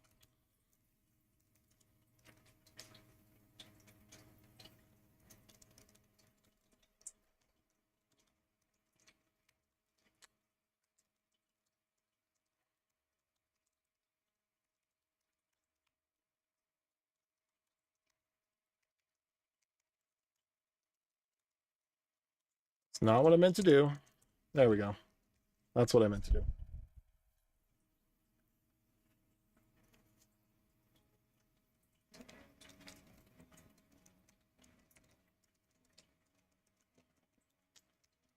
I don't normally like to have compound ifs, but in this case, I think it's okay. This might be an exception. However, you know, this else is just not necessary. It was necessary before, but now it's not necessary. And I like that better.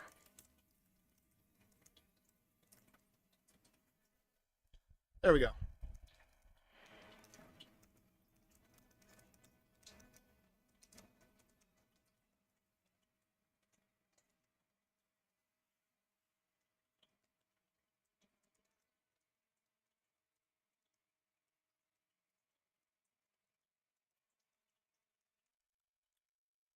All right, what else did I screw up by virtue of copy pasta? That looks like it's good.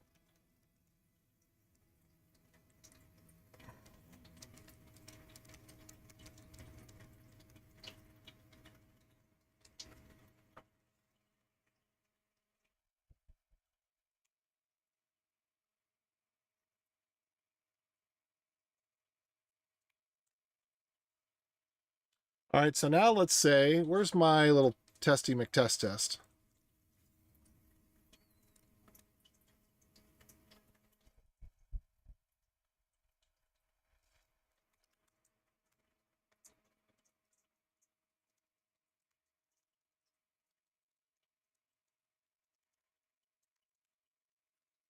LPNs equals HTTP slash 1.1.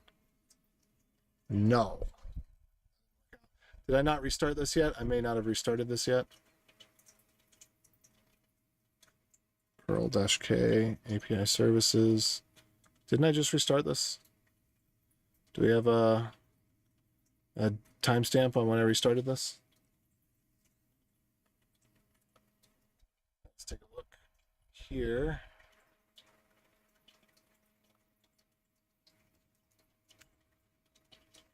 Okay, so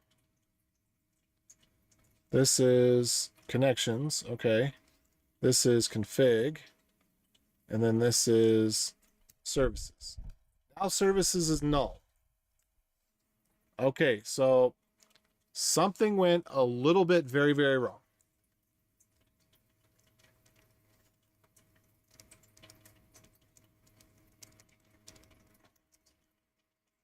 Let's make sure config doesn't look very, very wrong. Okay, config still has a bunch of services listed. So this is what's wrong. So let's take a look at what we did here. So what I screwed up had to do with this keep by domain bool.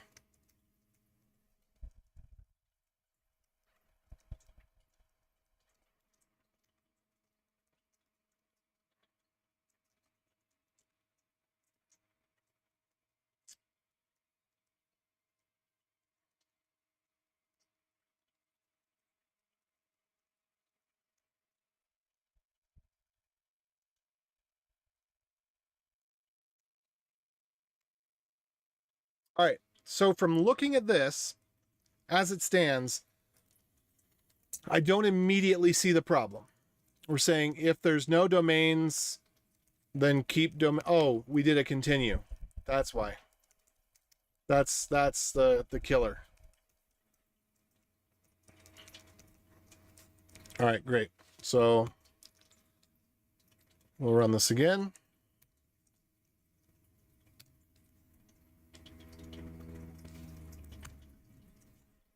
Okay.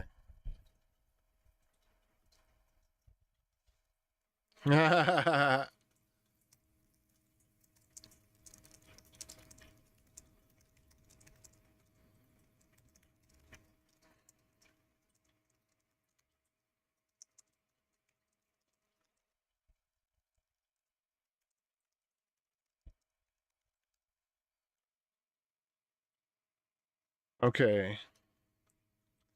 So I think I'm pretty much at a good stopping point here. This is not where I wanted to get to in whole, but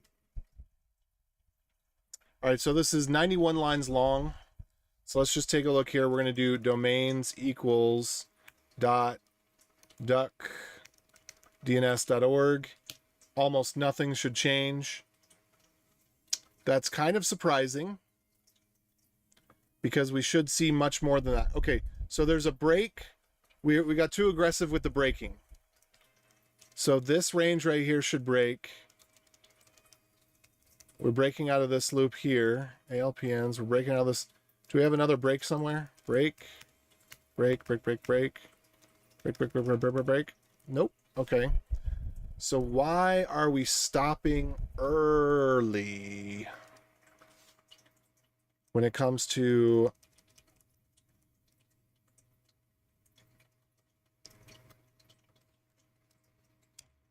that? Should have worked. This one should give us nothing. Okay, that's right. Except that I do want the nothing to actually be, whoops. Yeah, okay. List services.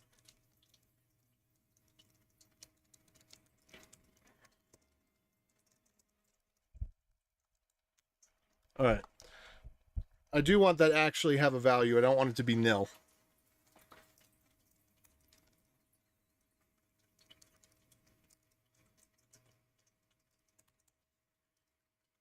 So if I refresh this, okay, good. Yeah, I don't want that to be nil. All right, duckdns.org. We should have more than one match here. I'm a little confused by that because if we look at the config file, let me just look at the config file here. Make sure I'm not going cray-cray. All right, .duckdns.org. Really?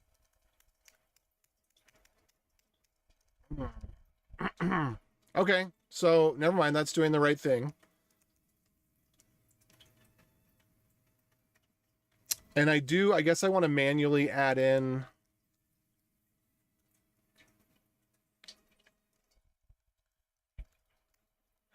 the admin domains.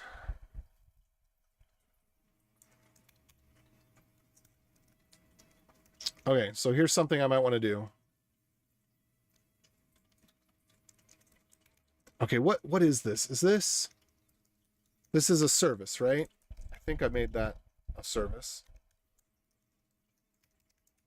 It's called admin service, isn't it? Admin DNS. Oh. Okay.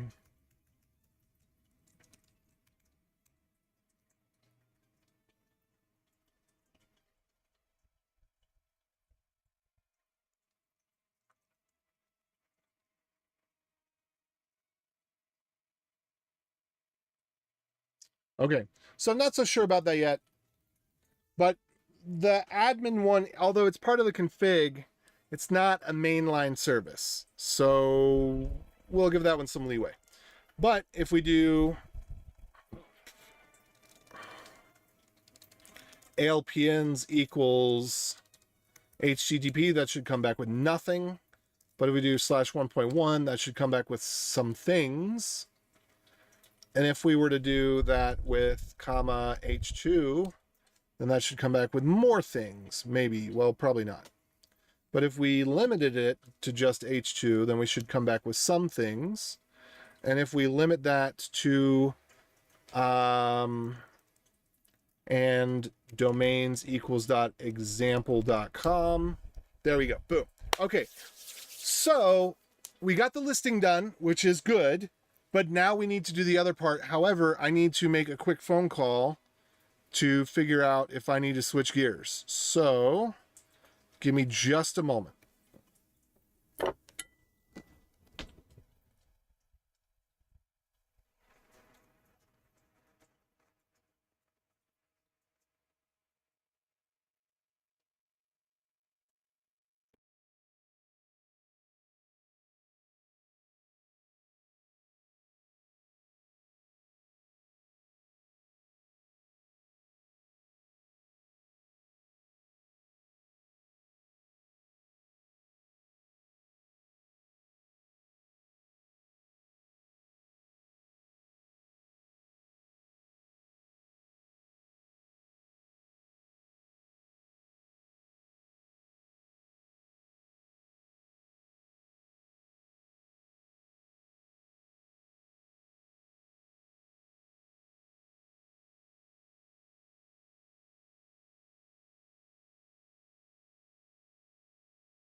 Okay, I got no answer. I might need to switch gears here in a little bit, but we'll see. I'm going to catch up on another message as well.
Okay. All right, where am I at now? Yeah, I had to respond to a message there. Okay, so this is good. This is what we want. So let's see if we can get the next piece in here, which is going to be this is actually going to be a large chunk. I don't know if I'm going to be able to finish this before I have to switch gears, but we can get the prototype in. So the next thing we need to be able to do is to add a service. We'll do a service.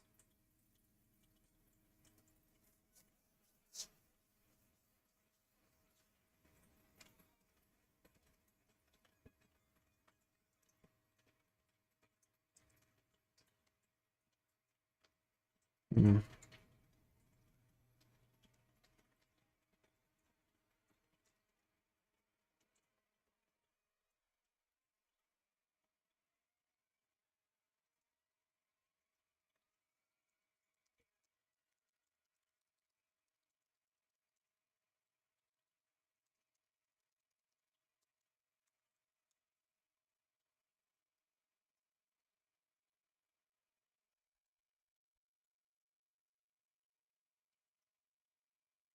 Okay, sorry. I was looking at the message still.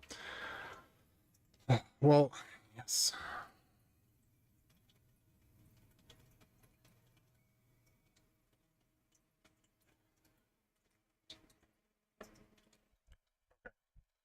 So,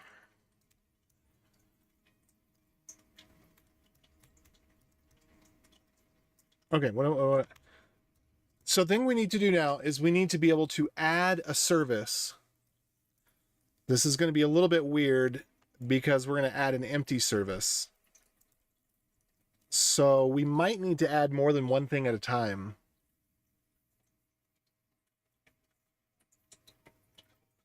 Because we need the logical unit of a service. Could we create a logical unit for a backend and work in reverse? Say, okay, I'm going to create a new backend. To create a service, I create a backend with that service slug. I think that might be the way that I want to do it.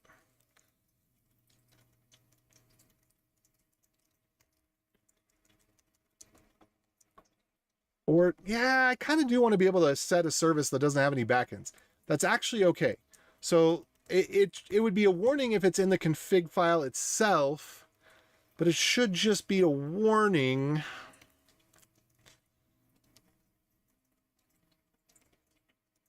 Let's see.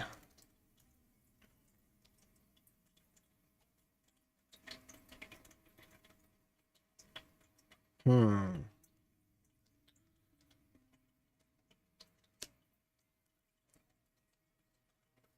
I have to think about how I want to do this. I'll have to start implementing it in a script.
Okay, so what am I doing? Sorry, I got a few messages coming in, and since I stopped to check a message, then I'm in message check mode, and then blah blah blah blah blah. You know how it goes, or you don't. Anyway, so when we do this, warn service has no backend, so this is actually fine.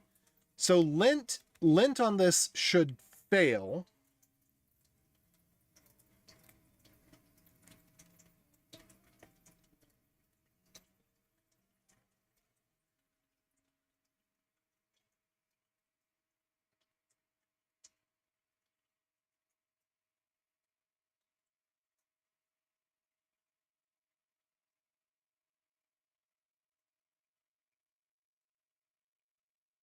Yeah, lint on this should fail, but this should continue just fine.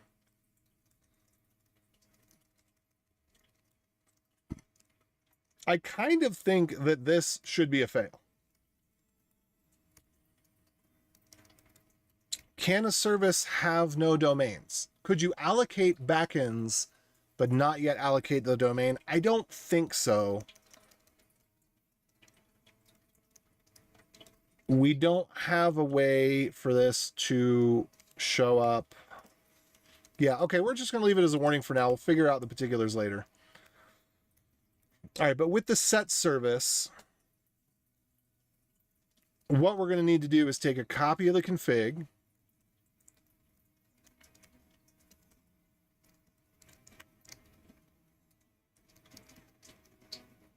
And let's take a look at this. So when I make my API, and I've got my config, where's my, let me go back to my config. No, let's not do the API right now. Let's look at this.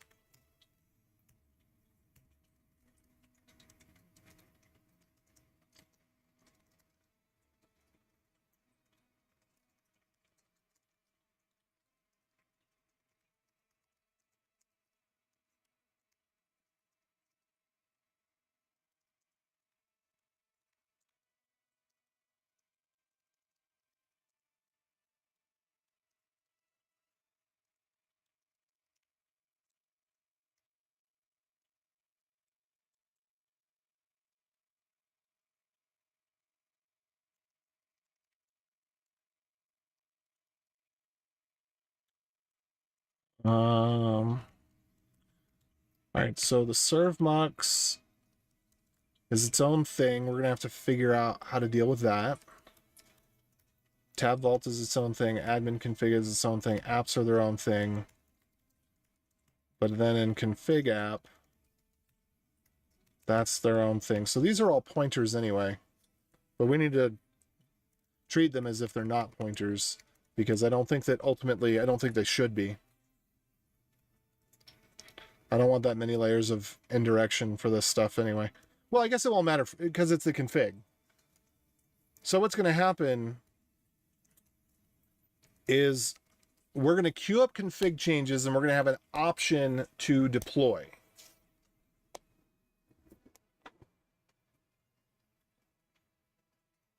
So I guess we could have like the config on standby or something. I don't know. But yeah, and then the backends.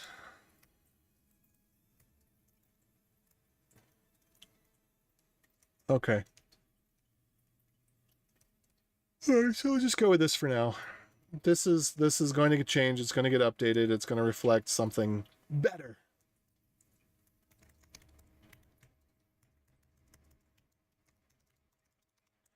Okay, so that is the whole config there. But this will become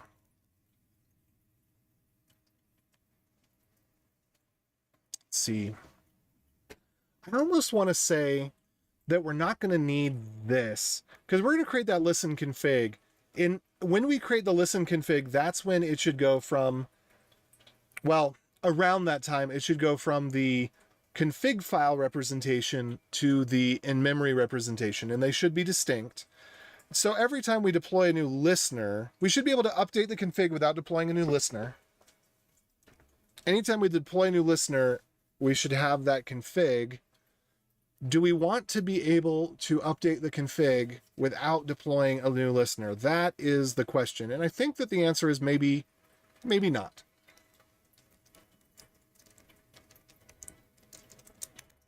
All right, but let's take a look.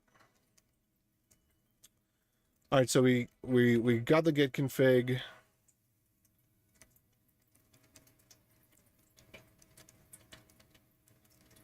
We're going to need, how would we, from a listener, deploy another listener? Let's take a look over here at main.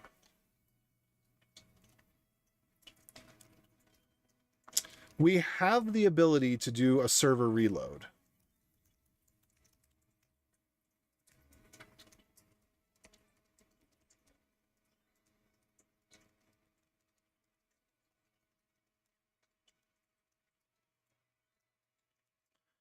And I don't know if I even want to create a new tab vault. I kind of want to say we create the tab vault once, and that's that. If you want to create a new tab vault, I think you need to do a new config. I think that's fair to say. So we're going to read in the config, new server mux, set it up, new listener, graceful shutdown.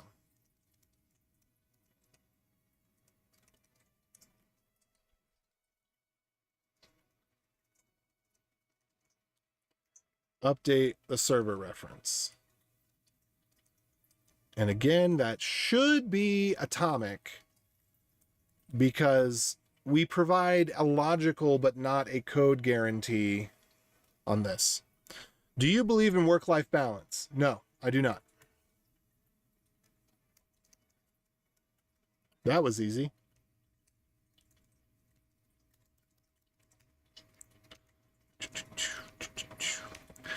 There's probably something that, some argument to be made for, you should manage yourself in such a way that you do the things that you need to do, regardless whether they're work or life. But this BS about companies supporting work-life balance and a healthy environment, it's all a bunch of feminist crap that needs to die. Because the feminist crap is ruining society. Because feminism leads to chaos. And I think if you boil it down to a single point, I believe it's there's some psychologists that have, or maybe they're not psychologists, maybe they're sociologists, but there's a phenomenon with women that's biological, which is that they fight to degrade themselves. Like they need to debase themselves to give someone else preference, and it has to do with mate selection and all that. But, on average, it's something that happens. You see it all the time. Like women are much more likely to say, oh no, I'm so fat, Like a man doesn't ever say that. You don't ever see two men talk. Like this has never happened. Well, maybe among gay men. I don't know. But like, I don't even, I've never experienced it. Right. I mean, like maybe on a sitcom, I've seen it. So, but anyway, but like women, you actually see this with women where they get into like a fight with each other about who is more fat. Like two skinny girls that couldn't lose 10 pounds get in an argument with each other about who's more fat, right? So anyway, what does that have to do with anything? Well, it's related to this other concept of equality, which is like, it's perverse because, well, if everyone needs to be equal, because we all need to be equally debased, that means that we're actually also all entitled to everything that anyone has. So if you have something and I don't have it, I'm entitled to it because we're equal. So equality is bogus and entitlement is ultra bogus, and the like backhanded compliment crap, like anyway, all of that seems like the work-life balance idea seems to have its basis in this. And I think that it's really anti-competitive because men don't need work-life balance in general. I mean, yes, men need something outside of work. Most men need something outside of work. But women cannot compete with men when men will dedicate themselves to, on average, statistically on average, will dedicate themselves to something that women will not equally dedicate themselves to. And, you know, whether you want to talk about the pregnancy and childbearing or not, whatever, I don't care. I think that it's obvious that that has, you know, a part in it. But, you know, if somebody wants to pretend like it doesn't, whatever, that's fine. Still, the same holds true, is that women will, and they don't dedicate themselves in the same way. You know, like men lift each other up. There's room at the top. You want your team, right? Like men fight to establish a pecking order, but then they want their team. Whereas women, for women, it's like one woman wins. And I don't know if that has to do with like mate selection, because it doesn't seem like it should, you know, if you think about it biologically. But I don't really understand how exactly that comes about. But you see it over and over again in the workplace. It's kind of a one woman wins mentality, whereas men. So if women want to progress at work, they will typically go to men to help them progress. And men will also typically go to men to help them progress, because men want to lift their teammates up with them, because it's not like there may be a winner, but you're a team. So even if you're not, you know, the top dog, not everybody can be the top dog. And I think men have a better like way to work with that or something. I don't know. So, but yeah, so the whole idea of work-life balance, I think, is just a bunch of feminist garbage. That's why this generation, Gen Z, is so fumble and weak. Sad to see so many young people waste their potential and their time for stupid crap, thinking they make them logical, smart, and fair. Yeah, there was something I saw on Twitter the other day where some dude who's really successful had the weirdest take ever. There was two people. They were talking about hotels, and you live in the good life. Like, you know, why don't more hotels have a healthy bar and gym? And then one of them's talking about like, there's this really nice hotel in Dubai. And then they're talking about how, well, yeah, I think that the healthy hotel is really going to catch on. And maybe for a few hotels in Dubai, and maybe one in New York City, and maybe one in San Francisco. But, you know, most people, the idea of a healthy meal is not something you get out of a vending machine that's vegan, or that, you know, like that you pretend is healthy because somebody stuck a non-GMO label on it. Like, a healthy meal is a meal your wife makes. You know, like you come home, that's a healthy meal. Healthy meal is like fast food versus home cooked. Not, you know, what type of lean chicken was used to make the arugula organic salad. You know, it's, I don't know. It was just weird to me because I just thought, wow, I understand that I'm out of touch. I don't know how out of touch that I am, but I live in a neighborhood that's really weird because of the when it was established and the interest rates and some other stuff. We have a mix of people that are everywhere from, I don't know if it, I guess everywhere from middle class to upper middle class. There's probably a few millionaires in the neighborhood, and there's a few people that struggle to pay their mortgage in the neighborhood.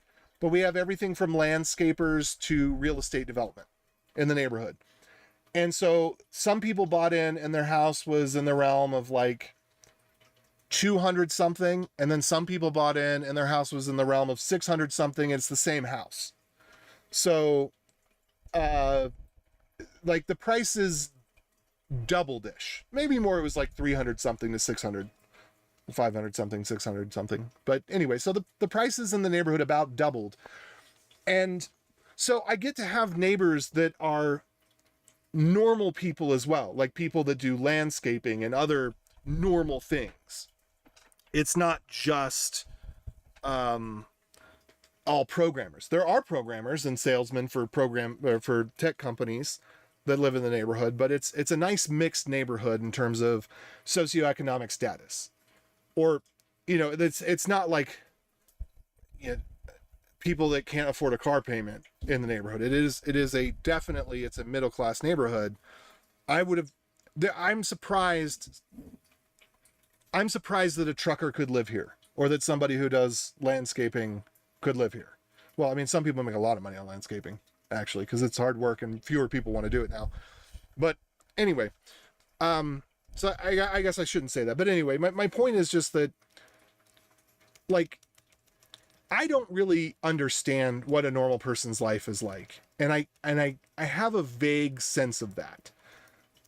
I'm familiar that most people don't know whether or not their computer is Windows or Mac. Like that's the average person. You know, the average person, when they use their computer at work, they don't know if they're using Mac or Windows. They don't know. So at least that's my claim that I'm going to make, and that I believe. Okay, so what was this SigChan thing? Setup router. Did we not have version status? I thought we had something to do reload.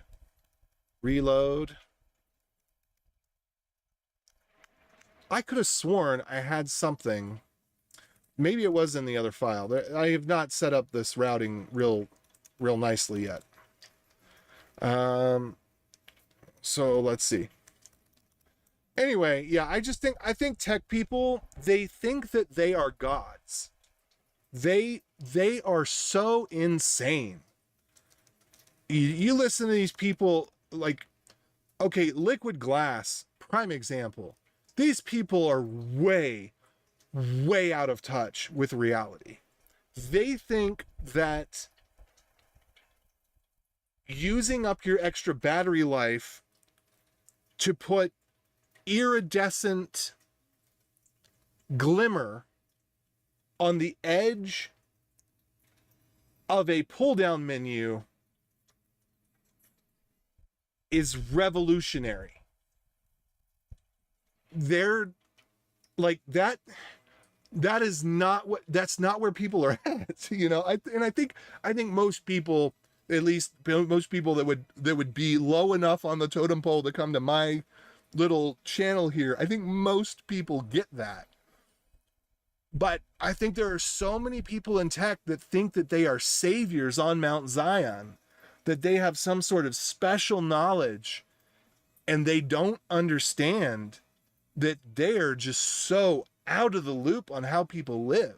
And again, I do not claim to have a good understanding of how other people live, or, you know, what things are like, but I have enough of an understanding to know that I don't know, and that the people who are above me are bat ape nuts.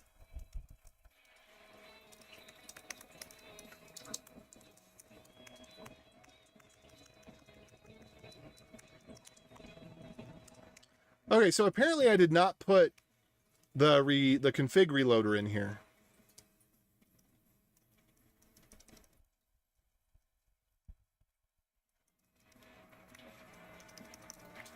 Hmm.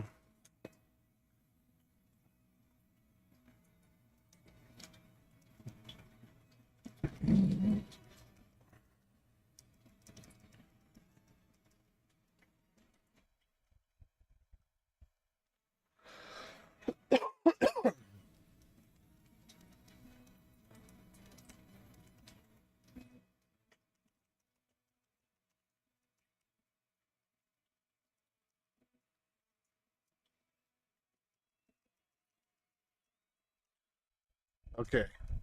So there was something else that I was working on alongside this, and I got its channel handling a heck of a lot better, or its config handling a heck of a lot better. So its config handling is the next iteration of this, and I thought that I had part of that iteration in here, but I don't. So normalize config.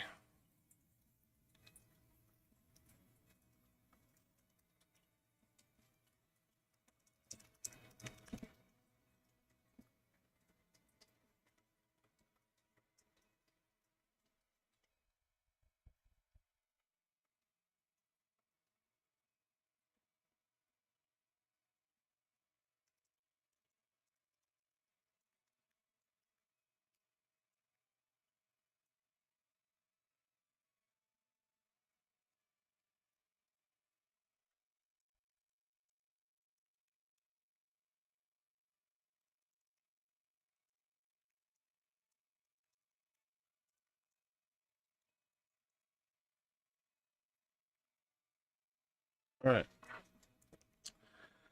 Okay, so what am I going to do with this then? We've got the read config, goes through it, but does a bunch of stuff. I've got some of this linting kind of scattered right now. Uh,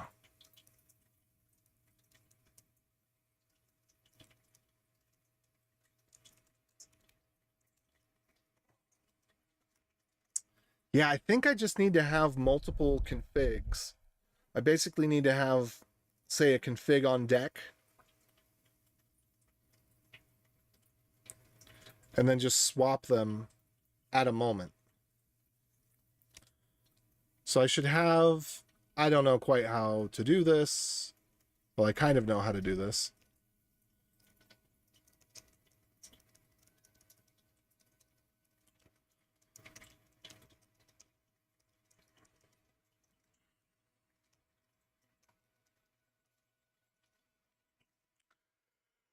Okay.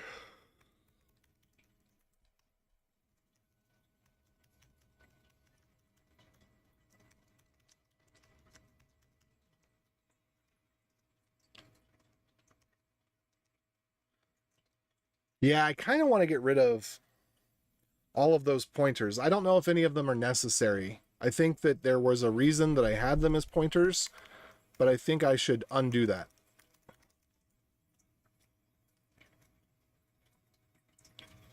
Because we're going to go through, we're going to do all this setup once, and then we're just going to swap that config. And we could basically have a config on deck.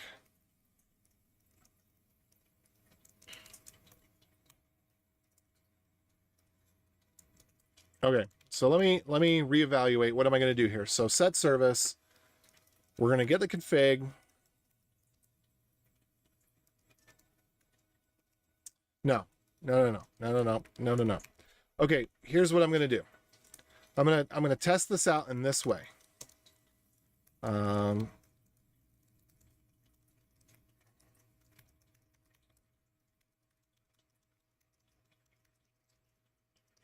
gonna call it new config, and we're gonna make it a sync dot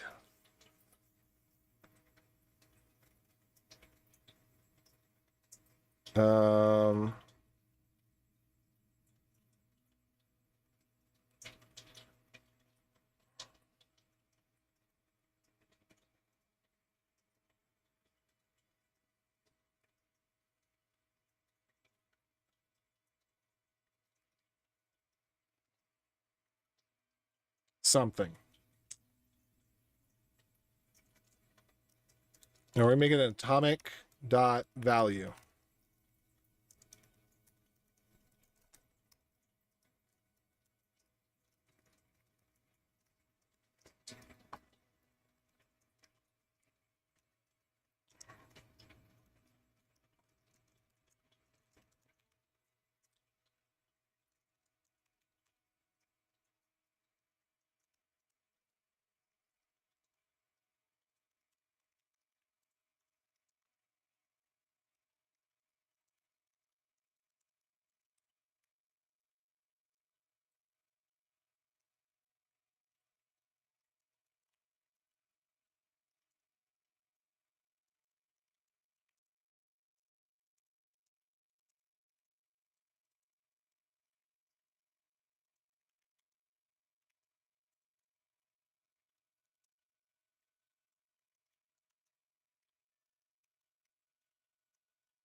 Okay, so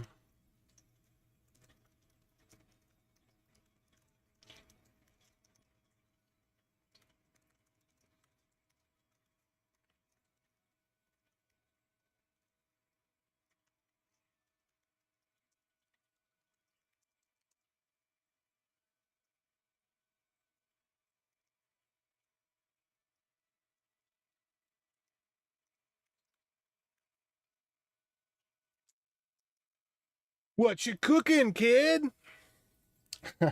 Hello, two-factor authentication. I'm working on configuration for a TLS router. So what I'm doing is I want to be able to change the config, make sure that everything is good as a whole, and then just swap the config in place right in between requests without anybody noticing. So I'm using an atomic value, which I need to make sure I'm using this right, actually. All right. Come on, fan.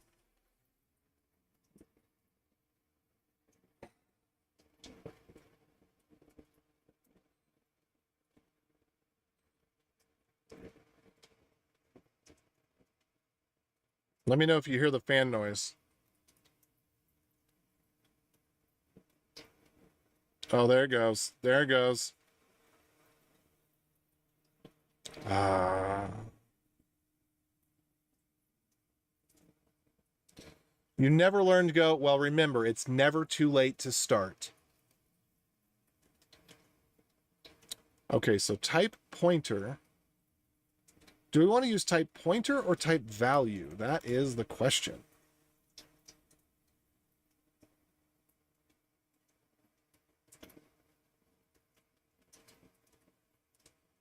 Oh, look. Here's an example for the config. Load config. That's a pointery thing.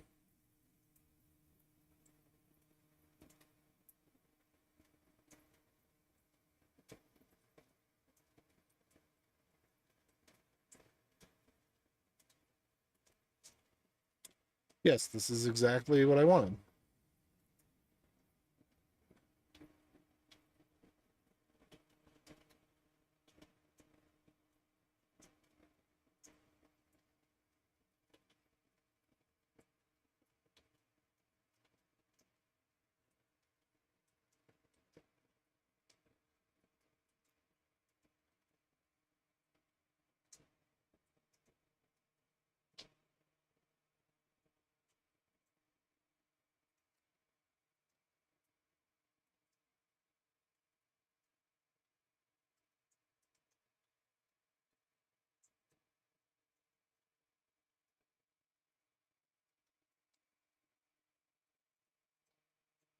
Oh, interesting. Why does this have a lock on it?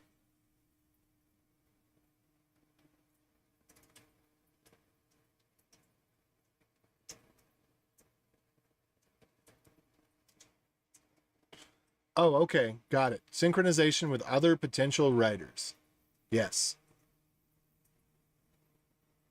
Ooh, I like that. I should have done that. I'll do that now.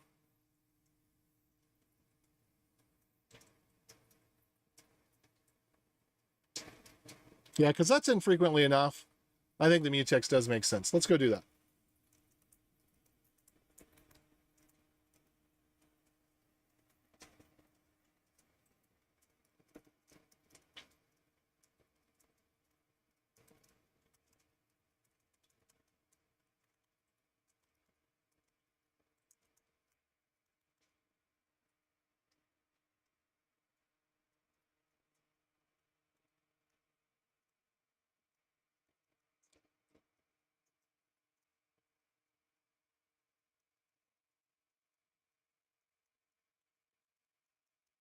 So anything that has a sync primitive in it can basically only be used as a pointer.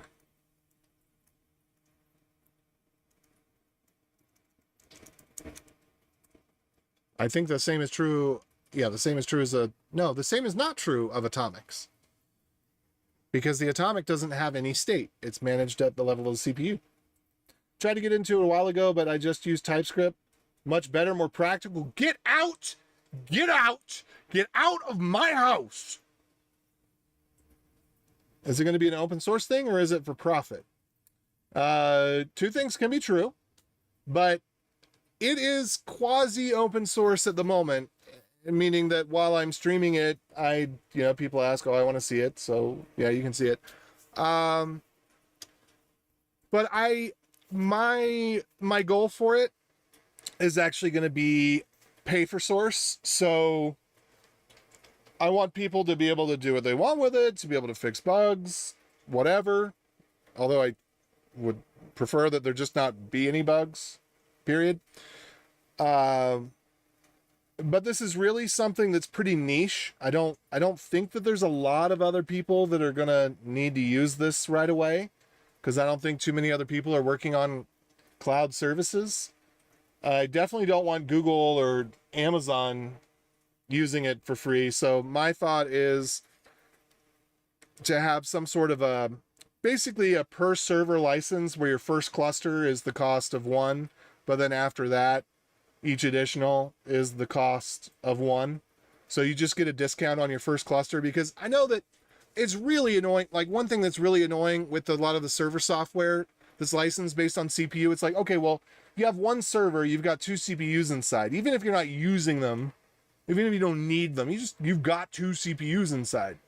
And then when you scale that out, it's like, well, how are you going to create anything that's high availability on one server? So you got to have your 3 servers to do your high availability, which means, well, now you've got 6 CPUs. So if you're paying a per CPU license, it's pretty steep. So I'd rather do a pay per server license than a pay per CPU, and then do so that people that are small could start using it. Your first cluster, you're obviously development, and then your first cluster are just the cost of one license. And that might seem like, oh, well, then your second and third license are really steep, but it's not, because your first cluster, it's just, it's all overhead. When you get to the point where you're adding a 4th and 5th node to your cluster, and I could see, like a cluster starts with 4 nodes, maybe, because you need a hot spare, whatever. But anyway, basically, like, your first cluster with your minimum set of nodes is one license, and then it's one license for every server after that. That's my thought on it. So most people are just going to pay, I don't know, maybe it'll be $99, maybe it'll be $39. I don't know. But your people that are starting out small, and if Amazon or Google wanted to buy it, which I doubt they would make me a millionaire overnight. But Google and Amazon have already written this. They just don't open source it, right? So they're not going to buy it. But yeah, I'm pretty much done with open source for the most part, because I think it's just a bad model. It creates bad incentives. I think that obviously we want to be able to tinker around as developers for free, We want to be able to validate a business idea for free. But I mean, do you really want to run a business on some unsupported software package that, if there's some sort of critical vulnerability, there's nobody there to help? And the big companies that can afford to do that because they have somebody that just take it over internally and fork it, they're just going to screw over the open source developers. So I think the idea of open source is kind of, it's lost on itself because the people are not creating what they think they're creating. What they're doing is they're building their own prison. They're making it so that Dropbox that can make millions of dollars off of their stuff and not have to do anything for it.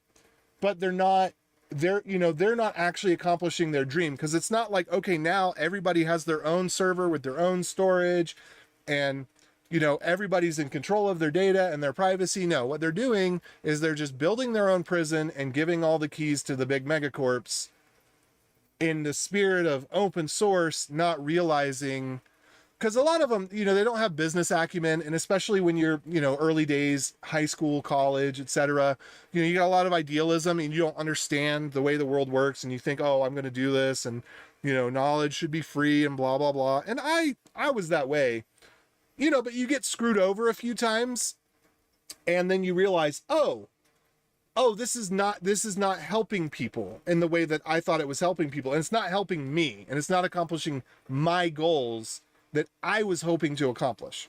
So although I do release pretty much everything open source at the moment, there's a shift is coming where I'm not going to be, I'm like, sure, I'll release a few dinky things open source, but it's going to be probably public domain open source, or things where it's like little tools, but I'm not going to produce a product open source because I don't think that's going to work. Yeah. So, but the reality is probably nobody's going to use it. So whether I open source it or close source it or whatever, this particular thing probably doesn't matter. But I don't want somebody stealing it and making a lot of money off of it, and then they didn't steal it because I told them they could have it for free. I don't want that. So one thing I'm confused about with this is map is a pointer. So what I don't know is if this thing allows a value store. But let's go ahead and do this. So we're going to do new mu.lock defer new mu.unlock. I think that's fair. And then I do need to understand what kind of value is accepted, because it has pointer as its own thing. So if we go back to where it has pointer, compare and swap pointer. But then it has unsafe pointer, and I don't want to do unsafe pointers. And I think that's what value is for.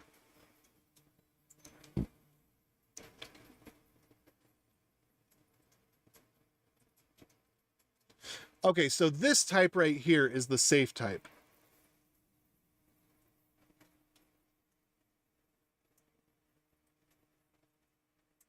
Okay, so I think this one existed before there were generics. And this one is the one that's the generic version. But I don't understand the value one.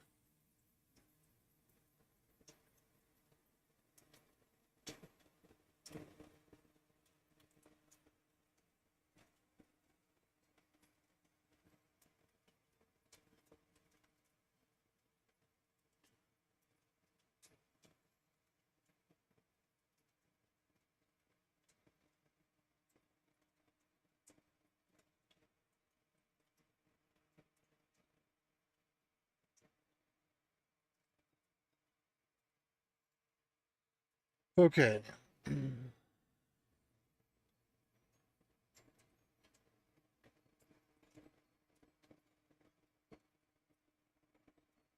All right, so I did get an answer about part of this, though.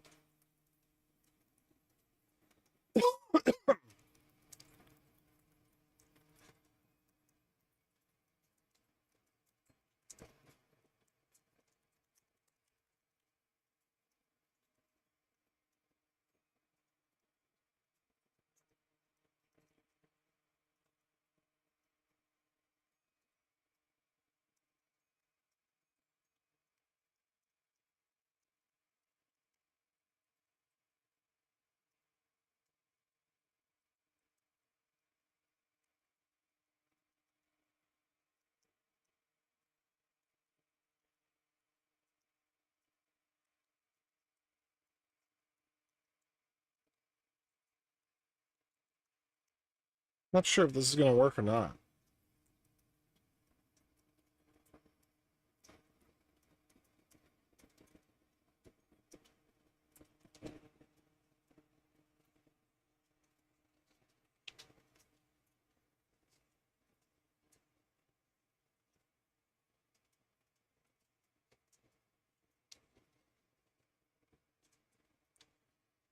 Yeah, the service definitely needs some sort of ID. There's not really a way to derive it. I really do like things when they provide their own ID. You know, when they, like an email address is an ID. But for what we're doing here, a service doesn't really have any meaning. So let me just do this and just kind of see what it looks like.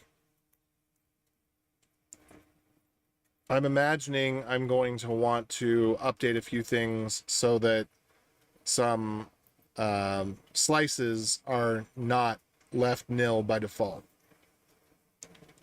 So if we go back here and let's see, I guess actually I'm going to have to do it in...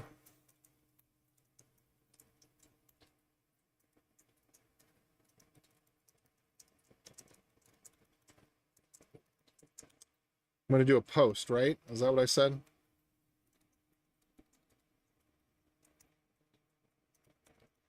I'm going to check it over here. Could not resolve. There we go.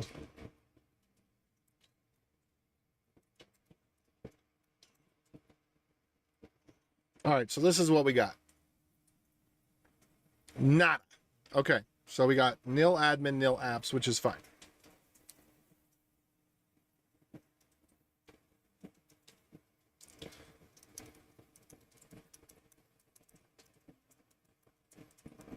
And actually, I don't think we want to do this. I think we want to do this.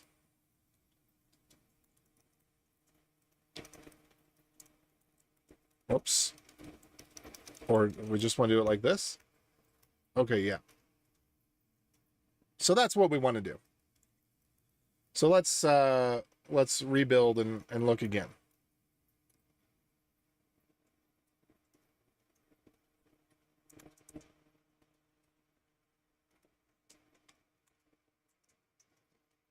Sometimes I wonder if I'm not smarter than I think I am. Because as I'm going through this, I don't know, maybe some of the facilities just weren't available at the time.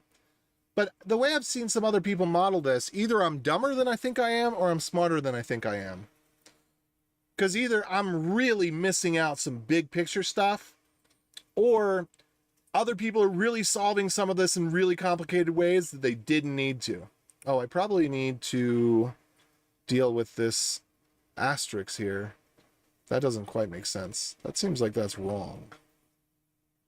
I wonder what that asterisk is about. Slug. DNS providers, domains. Ah, that gets inserted. Righto, righto. Okay, okay. How could you maintain such sanity for a very long time? My butt feels like radiating uranium. Uranus. I got it.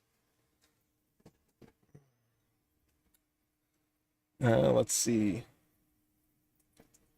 I have not maintained my sanity. Can you not tell? Is that not obvious that I have not maintained my sanity? I don't know what led you to the illusion that I may have maintained my sanity, but obviously that's not the case. All right, so. Okay.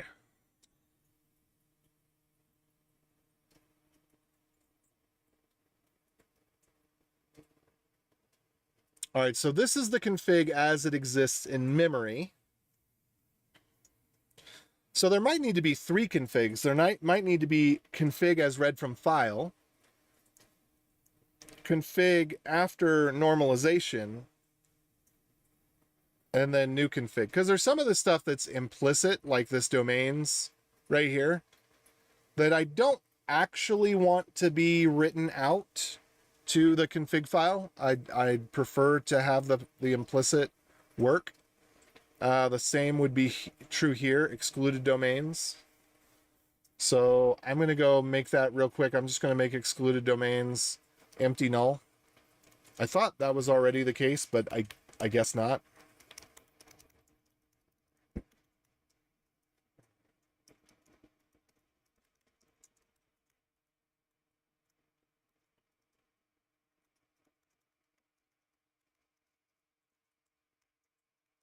So yeah, I think there should be a way to view that, but I don't want it in the main config file.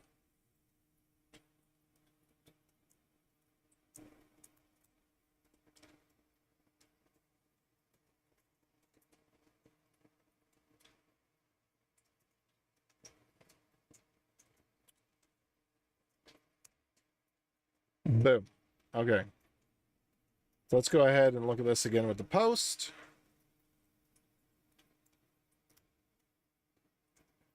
All right, so now we're not showing excluded domains. We are showing the admin. Pardonnez-moi while I pick up my nosa. Needs to be done. Someone's got to do it.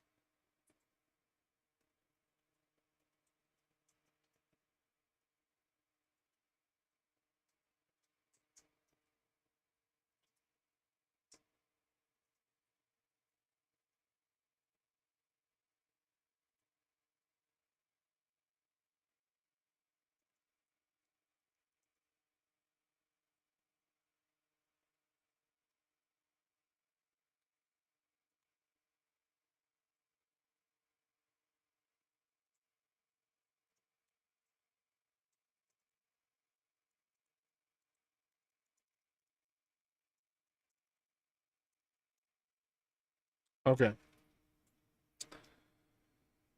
Boom. All right, so we're going to do a post, and we're going to need to do a post thing. Let's see. Let's do set service.sh.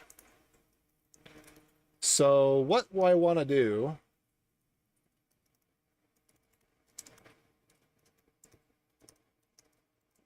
Let's see here. Content type application JSON.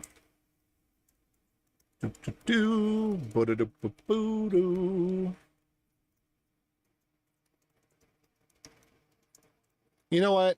It's time. It's time to fix my Vim. Was it .d? No. Plugins whitespace. Boom.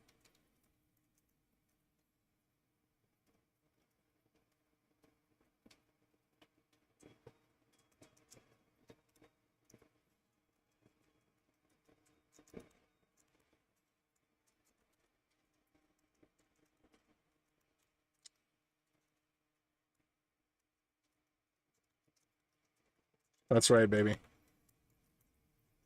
Living the good life now. Oh!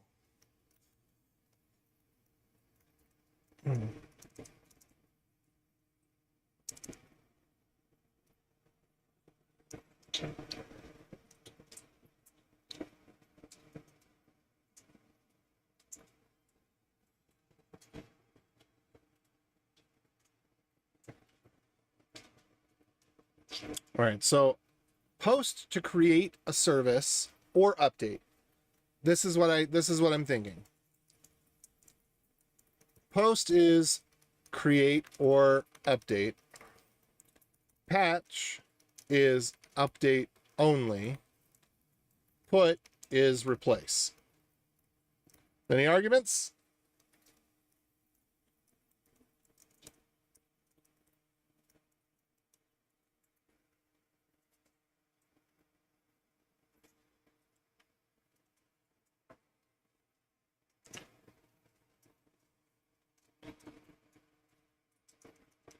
Seems like maybe there ought to be one that's also just create, but I don't know what else to do, because we need a creator update. We need something that allows for, I guess it wouldn't be idempotent because it could be an update, but I I need a way to not know if something existed and deterministically create it.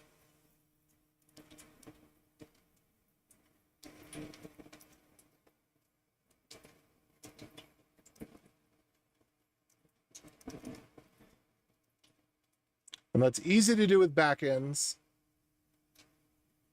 because you could just do a put.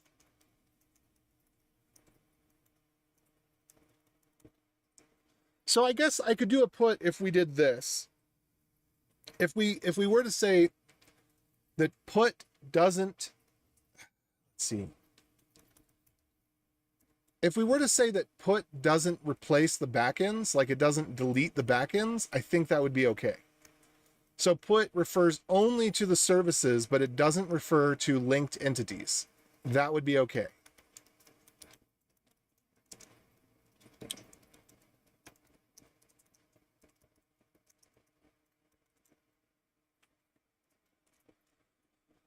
All right. It's so good.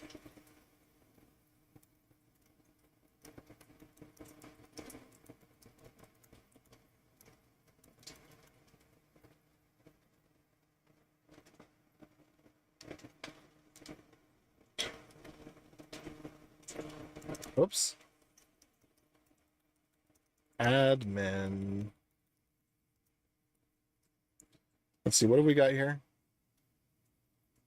What were we going to do here? Let me go look at this again. AppSlug. Local banana net HTTP. Except I don't really want that.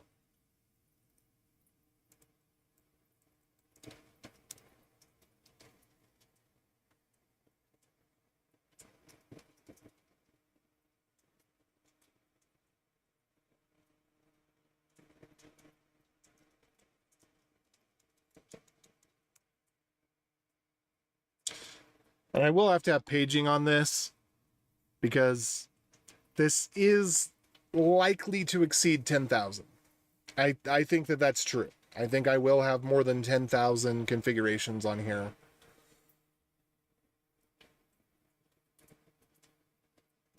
I'm not 100% sure on that. But if I do that, I might need I would need paging.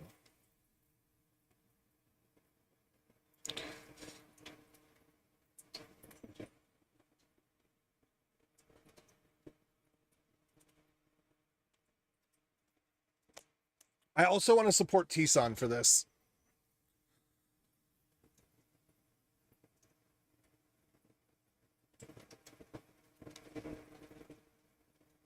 Okay.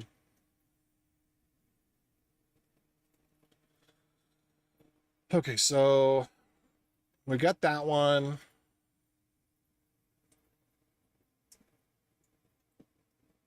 It's got ALPNs.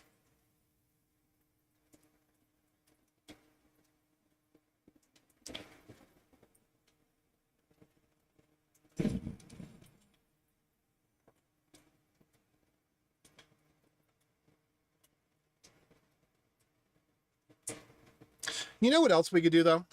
Is we could just round robin the backends. I think this is what we should do. We should round robin the backends and just figure out what ALPNs they support for a given family and just use that. Isn't that what we're doing?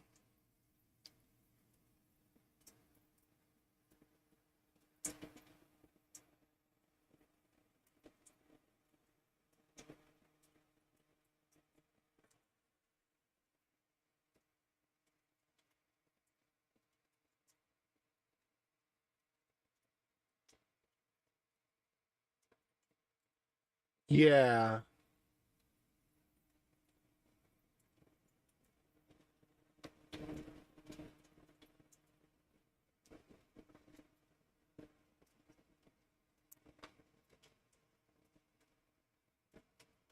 Yeah. Hmm. I think that's what we should do. I think the HTTP for for matching purposes, HTTP just needs to be reduced down to a single ALPN internally, and then whatever the backend negotiates, backend negotiates. Yeah, more and more I'm being convinced that trying to distinguish between H3, H2, yeah, it's just not a good idea. If we need to terminate it, then no problem. We can terminate it.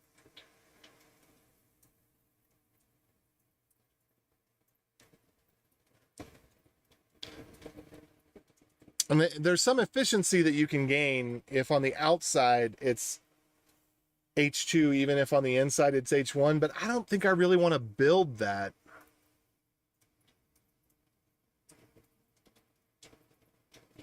I think I want to say if you want to use H2, then you do H2. You handle the encryption on your side.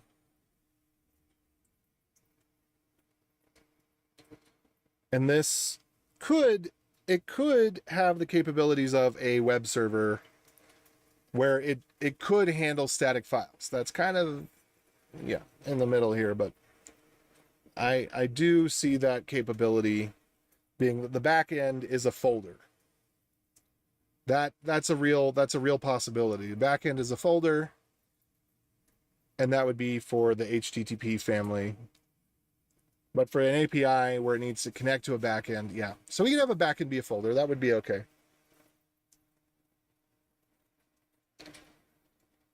And that would imply termination. But we're not there yet. We're not at that point yet. And the better way to do that would probably be just to have a separate backend that handles that actually.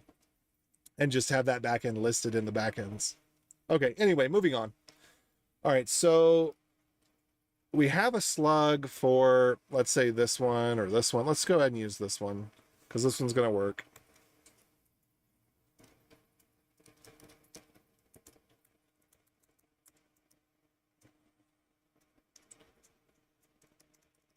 Domains must be replaced. All or nothing maybe.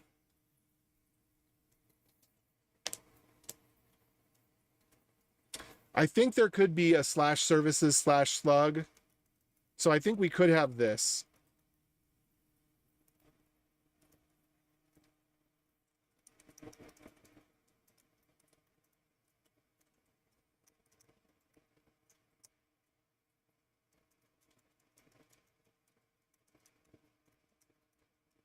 I just wish there was a way to avoid that services slug, but I just can't imagine how it would be done.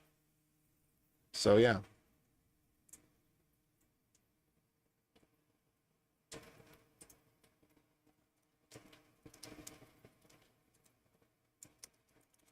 right, so we just got to work with what we've got for now. So we're going to have domains.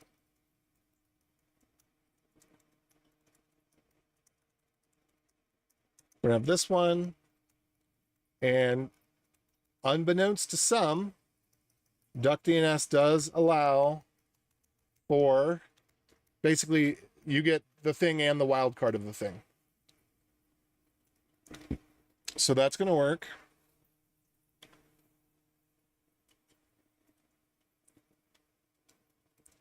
And we're going to have ALPNs.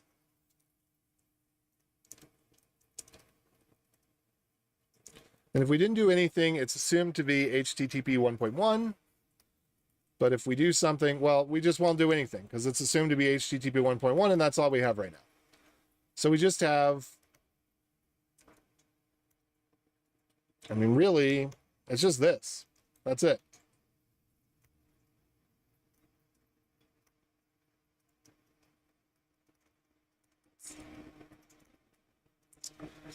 Oh, that really makes me just want to get rid of services.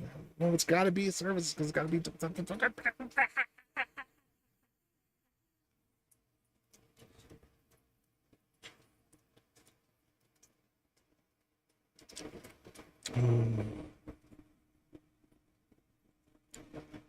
Okay, that's it. That's it. That's all this is.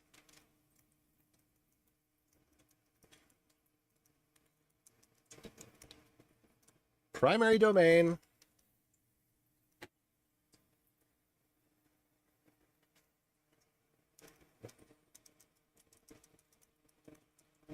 So we should be able to run this twice. It should have no effect the second time.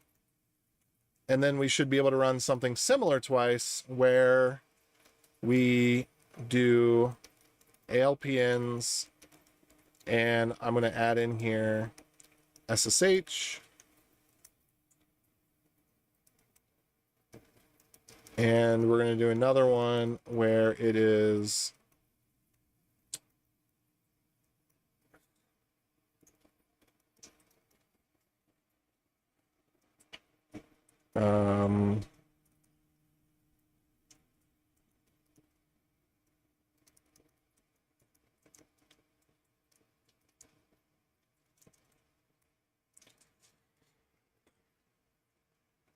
something like that, maybe.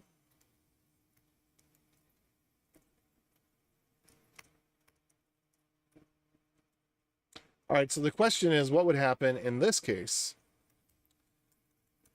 I think the implicit ALPNs just strips it away.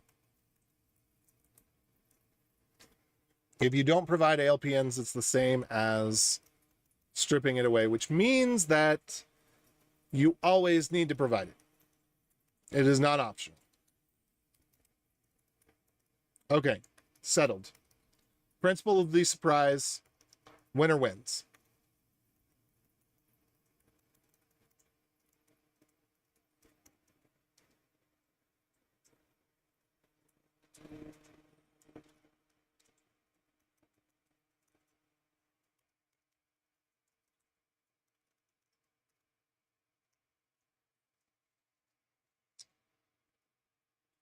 But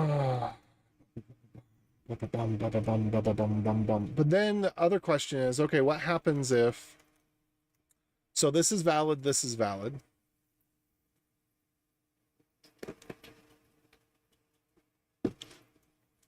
Could be valid to have a third one, maybe. It doesn't support HTTP 1.1.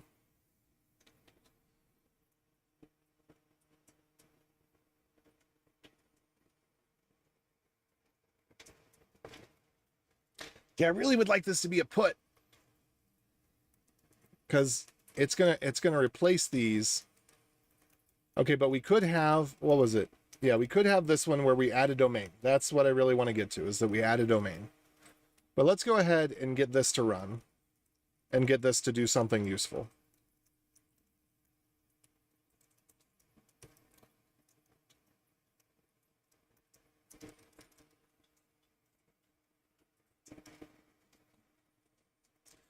And while we're at it,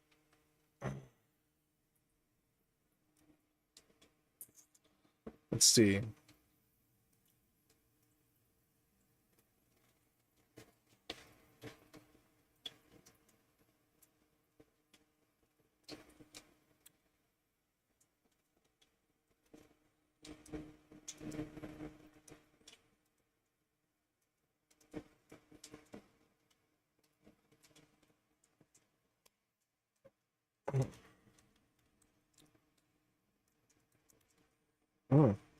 What is that smell?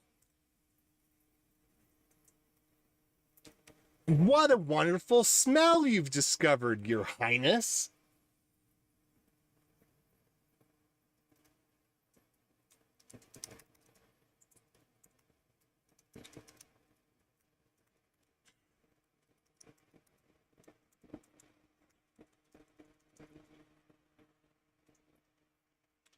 Could we have a put config or...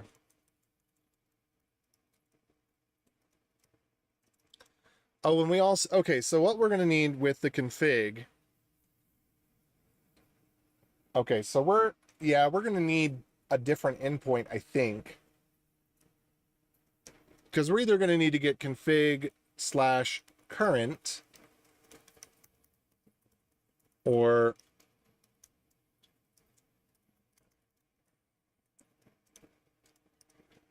Okay, git config. I don't know. We're gonna need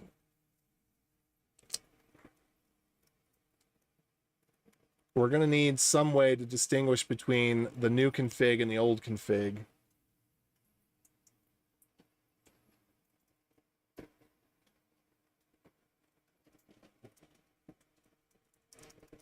So we'll have a git new config.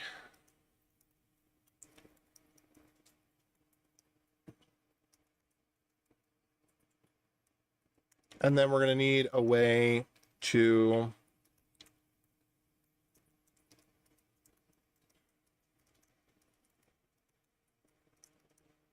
apply the config.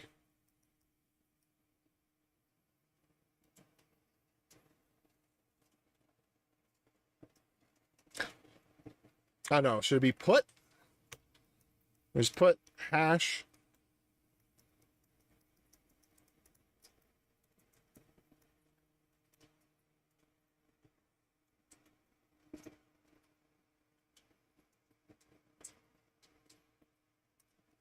And this confirms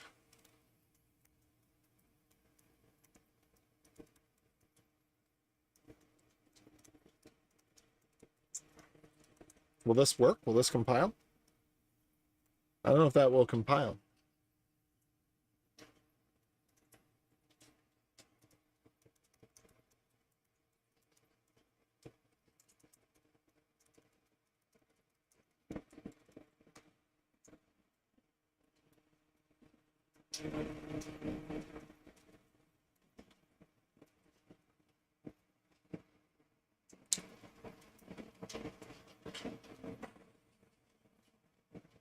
Point is, we need a way to batch some updates and make sure that when we apply the config, we apply the config that we think that we're applying.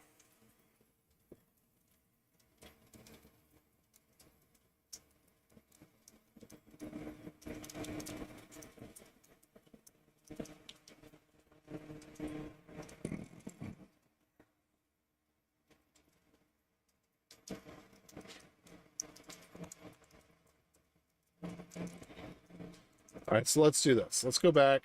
We're going to do, where's git config?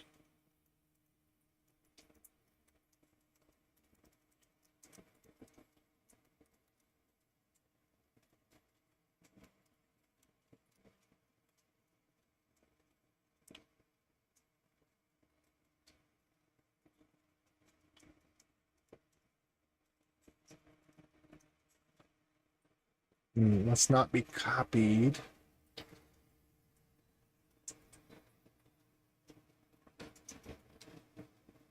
I think we're going to have to do a pointer, not a value. Unless our value is a pointer.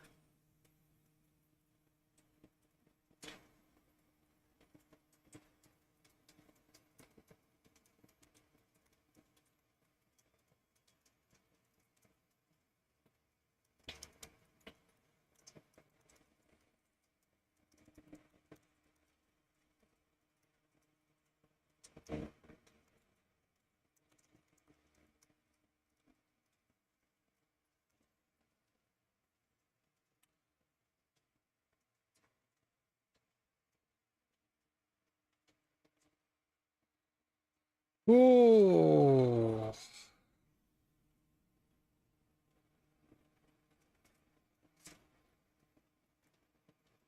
Ooh, tracking changes. Ugh. All of a sudden, I don't want to do this anymore. It's too complicated. It's too hard.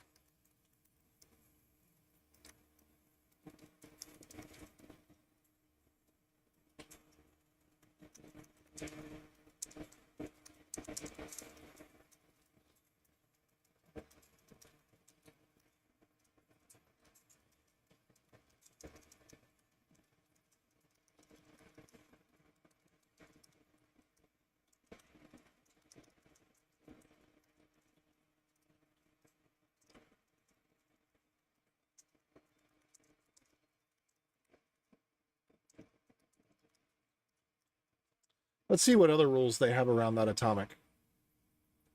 Nope, that's not what I wanted. Take me to the atomics.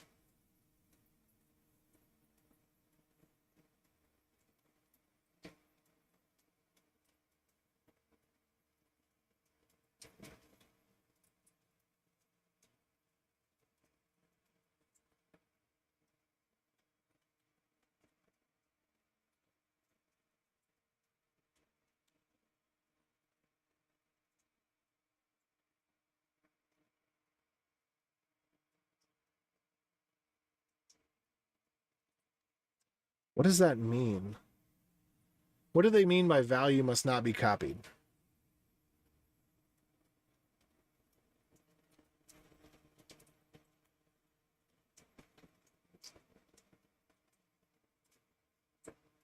So I bet if we look for the one that's pointer, yeah, 119 as a generic. Got it.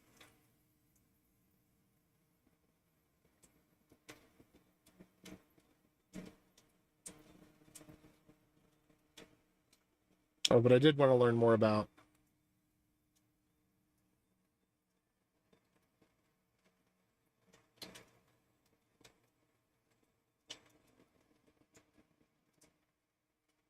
Okay. What does copy mean in this context?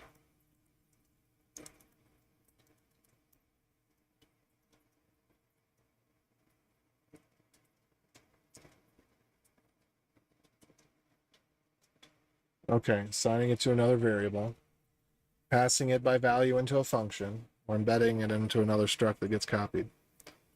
Okay.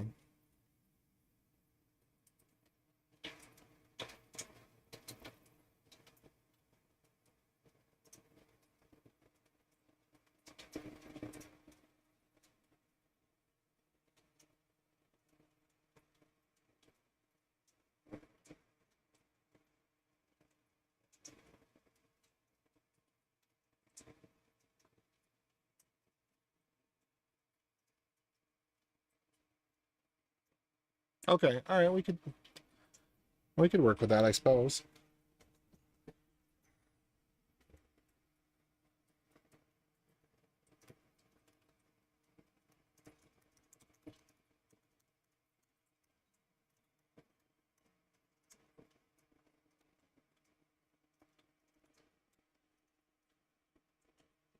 All right, so we would want, yeah, we'd have to have a pointer for this because we need to be able to copy it. So this would just be, we're going to go back on that.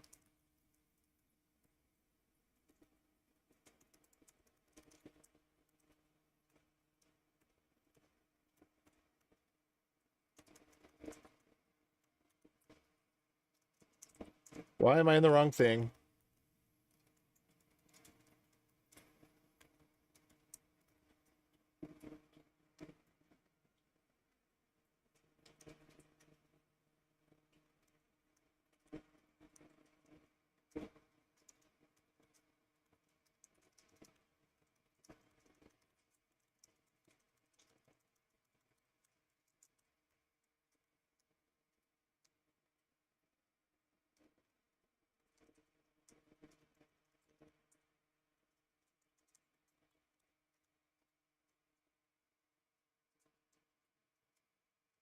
And then we don't have to worry about this nonsense because then we just get new config right away.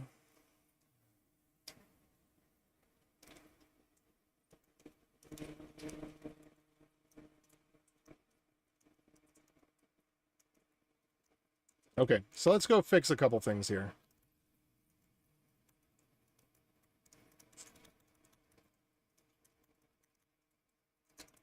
We'll start with command TLS router main.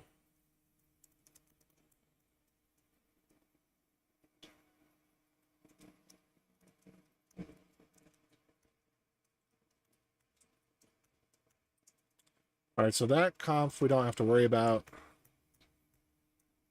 because it's not changing.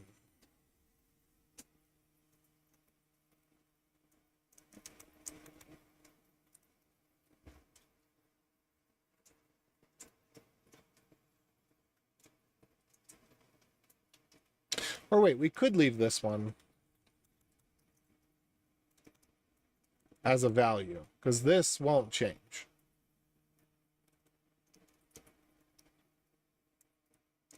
And then we don't have to worry about the dereference, right?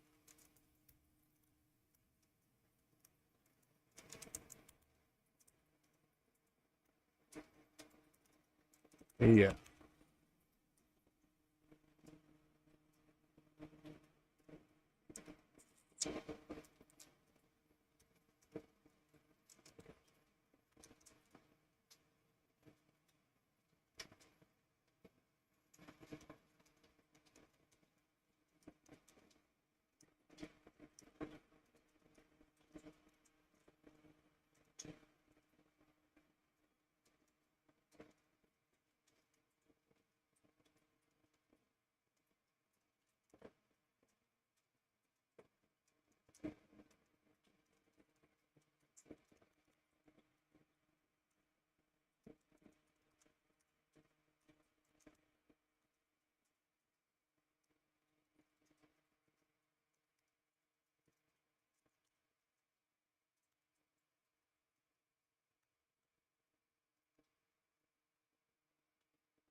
So after we do everything we need to do, get everything set up, before we return LC, and before we actually listen, that's another thing we should figure out.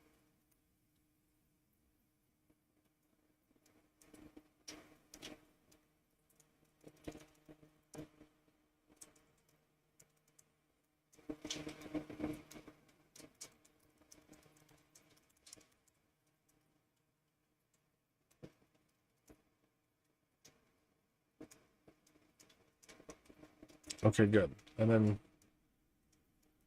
then we should not be able to modify the config here.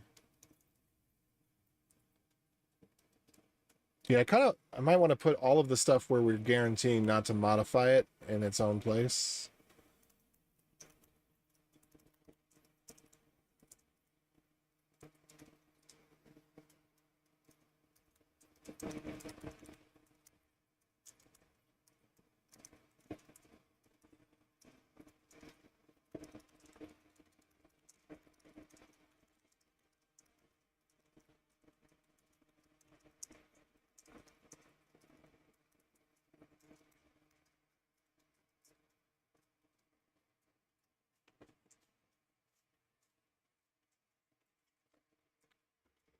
So the hope here, and we'll have to figure this out, but the hope here will actually be that we store the entire config in contiguous memory. And when we store it in memory, so I mean, again, the memory representation is a little bit different than the config representation. Right now, we're not distinguishing between the two, but we will need to. And I guess it doesn't really matter if the JSON representation is contiguous in memory or not, but it does matter that the actual config is as contiguous as it can be in memory.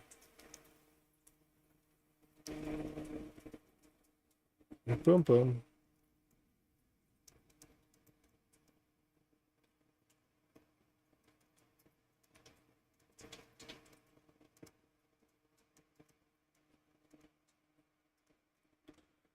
So where does that config get used? Oh, wait, was this a place right here?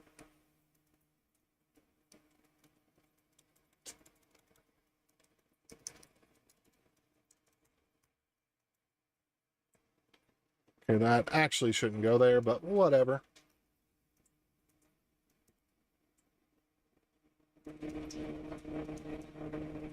All right.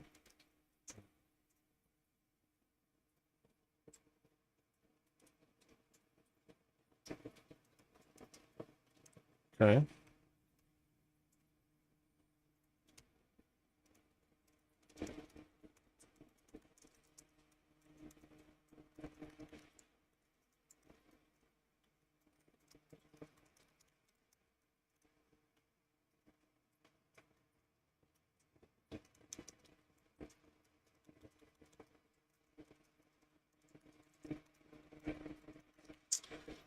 And I kind of think we ought to add all of this stuff during the configure phase, not the listen phase, but I don't know. We'll figure that out later.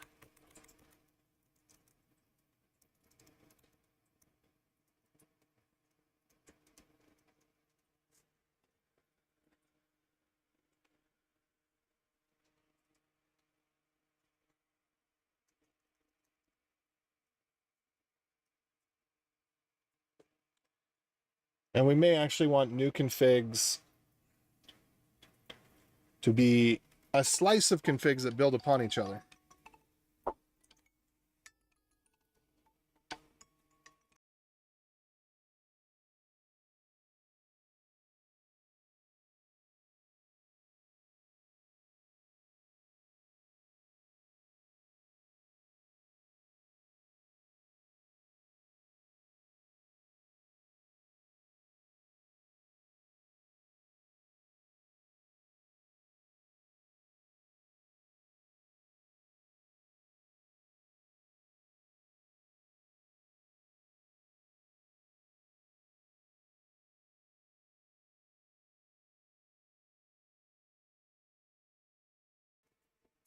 Okay. So dinner's coming in hot, and then I'll get back to this. I probably will be working on this until the wee hours of the morning, because my goal is to be done with this, well, to have this deployed to production today. It doesn't have to be the final version, it just needs to be a version that will work in production.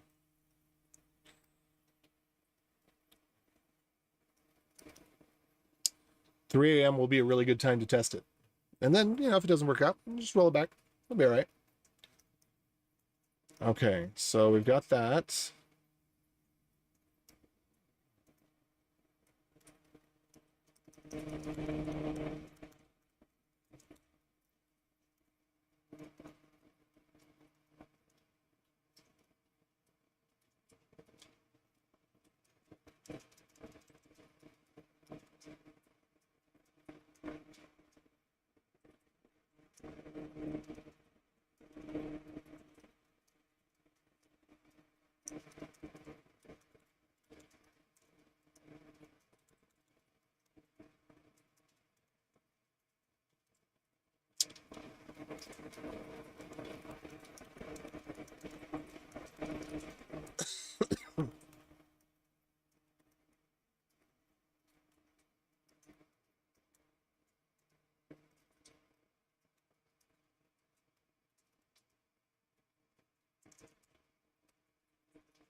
All right, so let me just go update this here.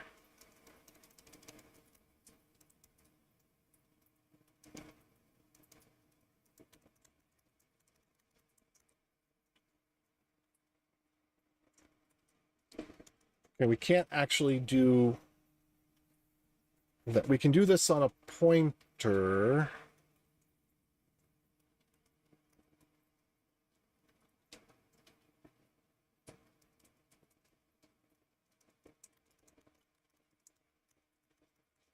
Uh-oh, what happened here?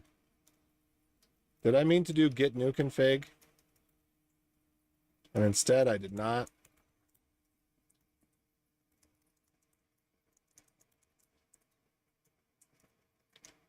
I think that's what happened, folks. So we're going to push all this down here, and then we're going to copy this one here, and then we're going to call it good.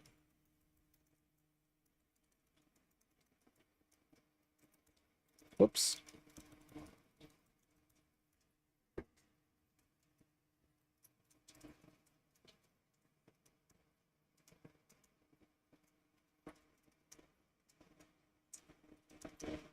That was supposed to be git config. There we go. That's get new config. I just played Ring Around the Roses there. I don't know why.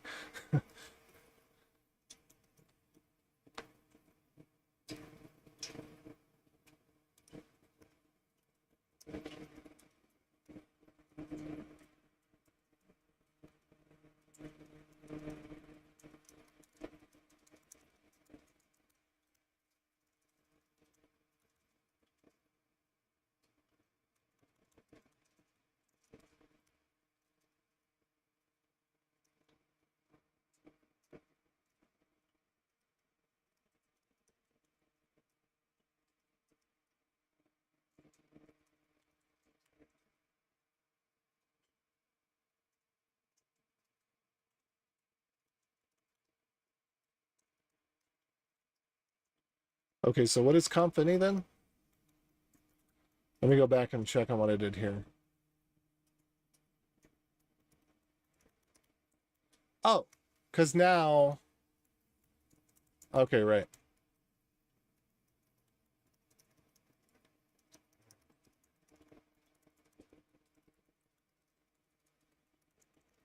Now it's a pointer.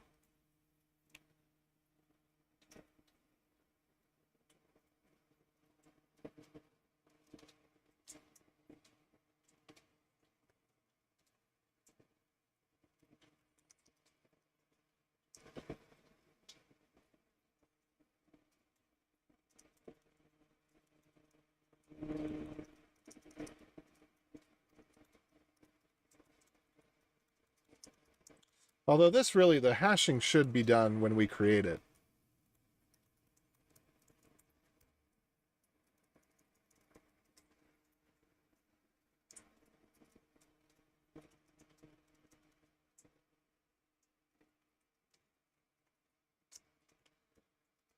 All right, and then we need a set new config.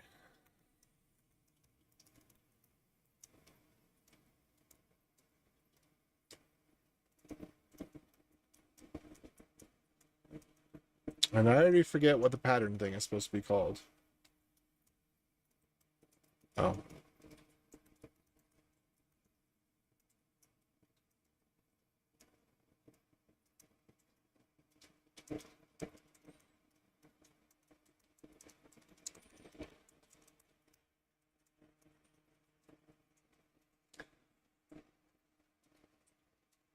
I should probably create a load config here just for type safety.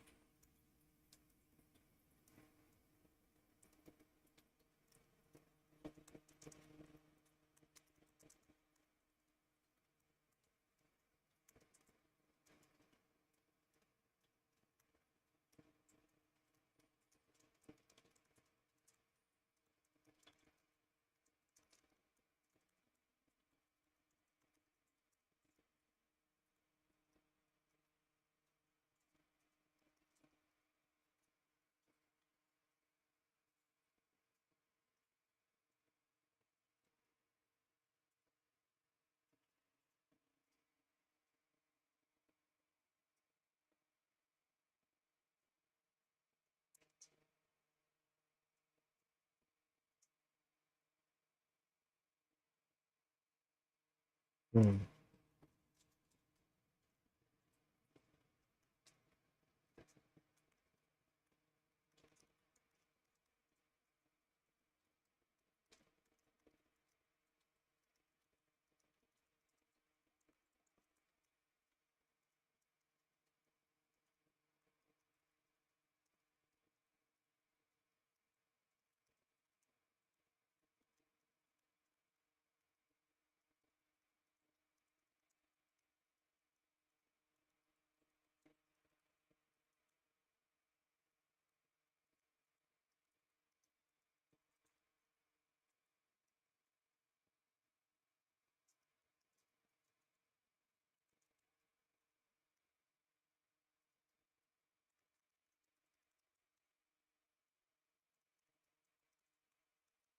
Because I do not like forgoing type safety.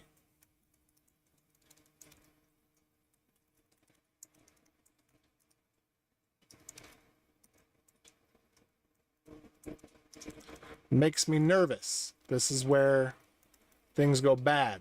As we think, oh, it's just a couple of places. And the problem is you can't get a linter error. If I were to refactor this and I leave that in place somewhere else, I'm not going to get a linter error. And that's why I'm hesitant on it. But I do like the idea of the value being replaced. So basically it's getting the pointer to the value and then replacing it. Do we not have something similar to that in atomics? I guess it gets optimized away anyway, so I guess it doesn't matter.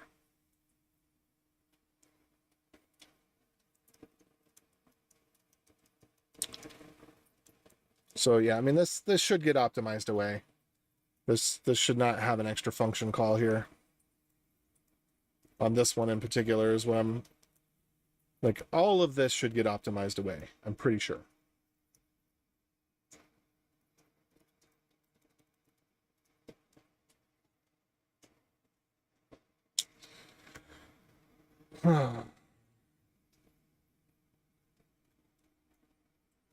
If it doesn't get optimized away, it'd probably be better just to use a pointer than the value, but I'm pretty sure it'll get optimized away.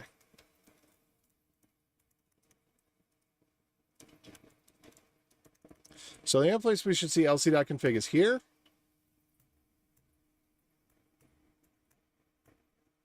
And here. That's it. Those are the only two places. Okay. So when we go back to here and we take a look,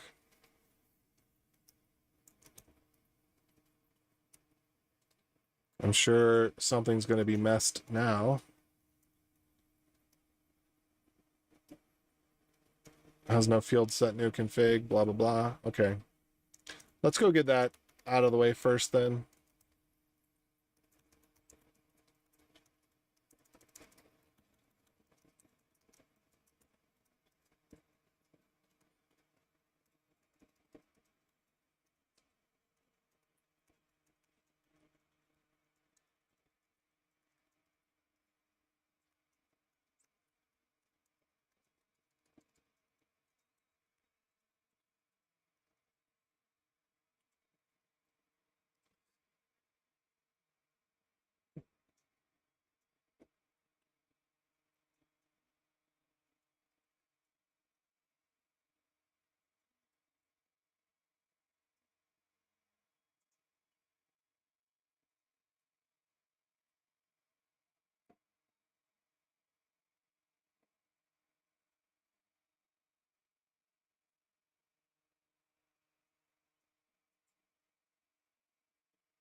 Okay, so what was I going to do with new config then?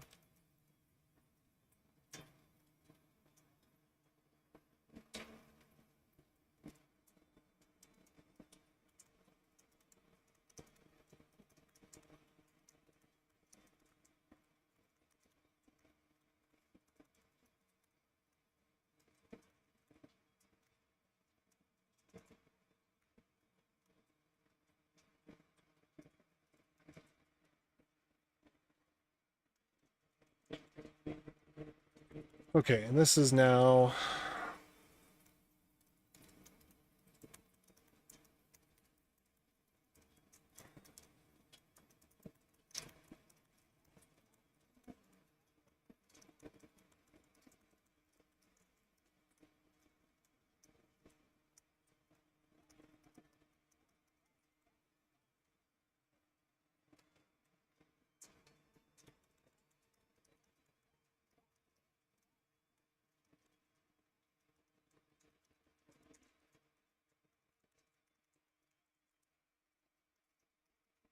All right.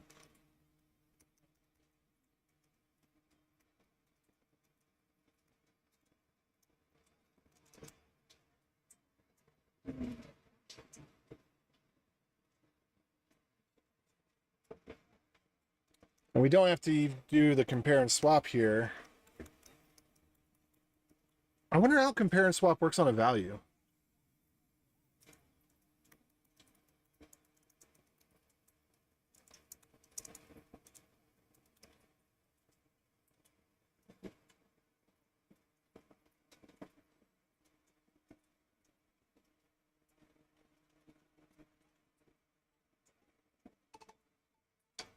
Well,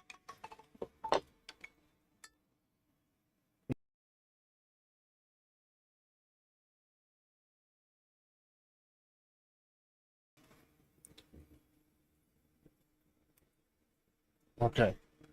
All right, so I gotta finish this up. Um, okay. See if it builds. I don't think it will. I think I'm just gonna have to stop midstream here. Oh no, it built. Huh, weird. I didn't expect that to work. What is this, crazy town? All right, page 404 not found.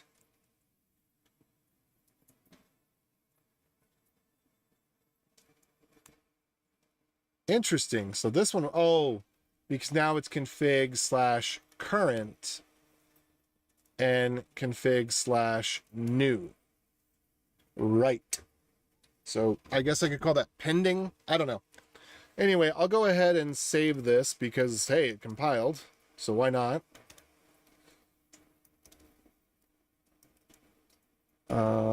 .go. Is there anything else that we needed here? I don't think so.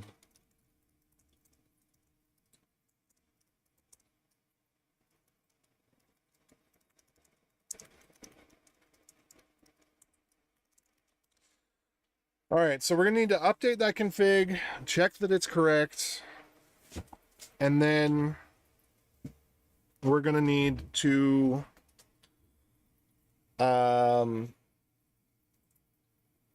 replace it. We need to write it out to the file system and replace it. Anyway, I gotta go. So that's what's up next.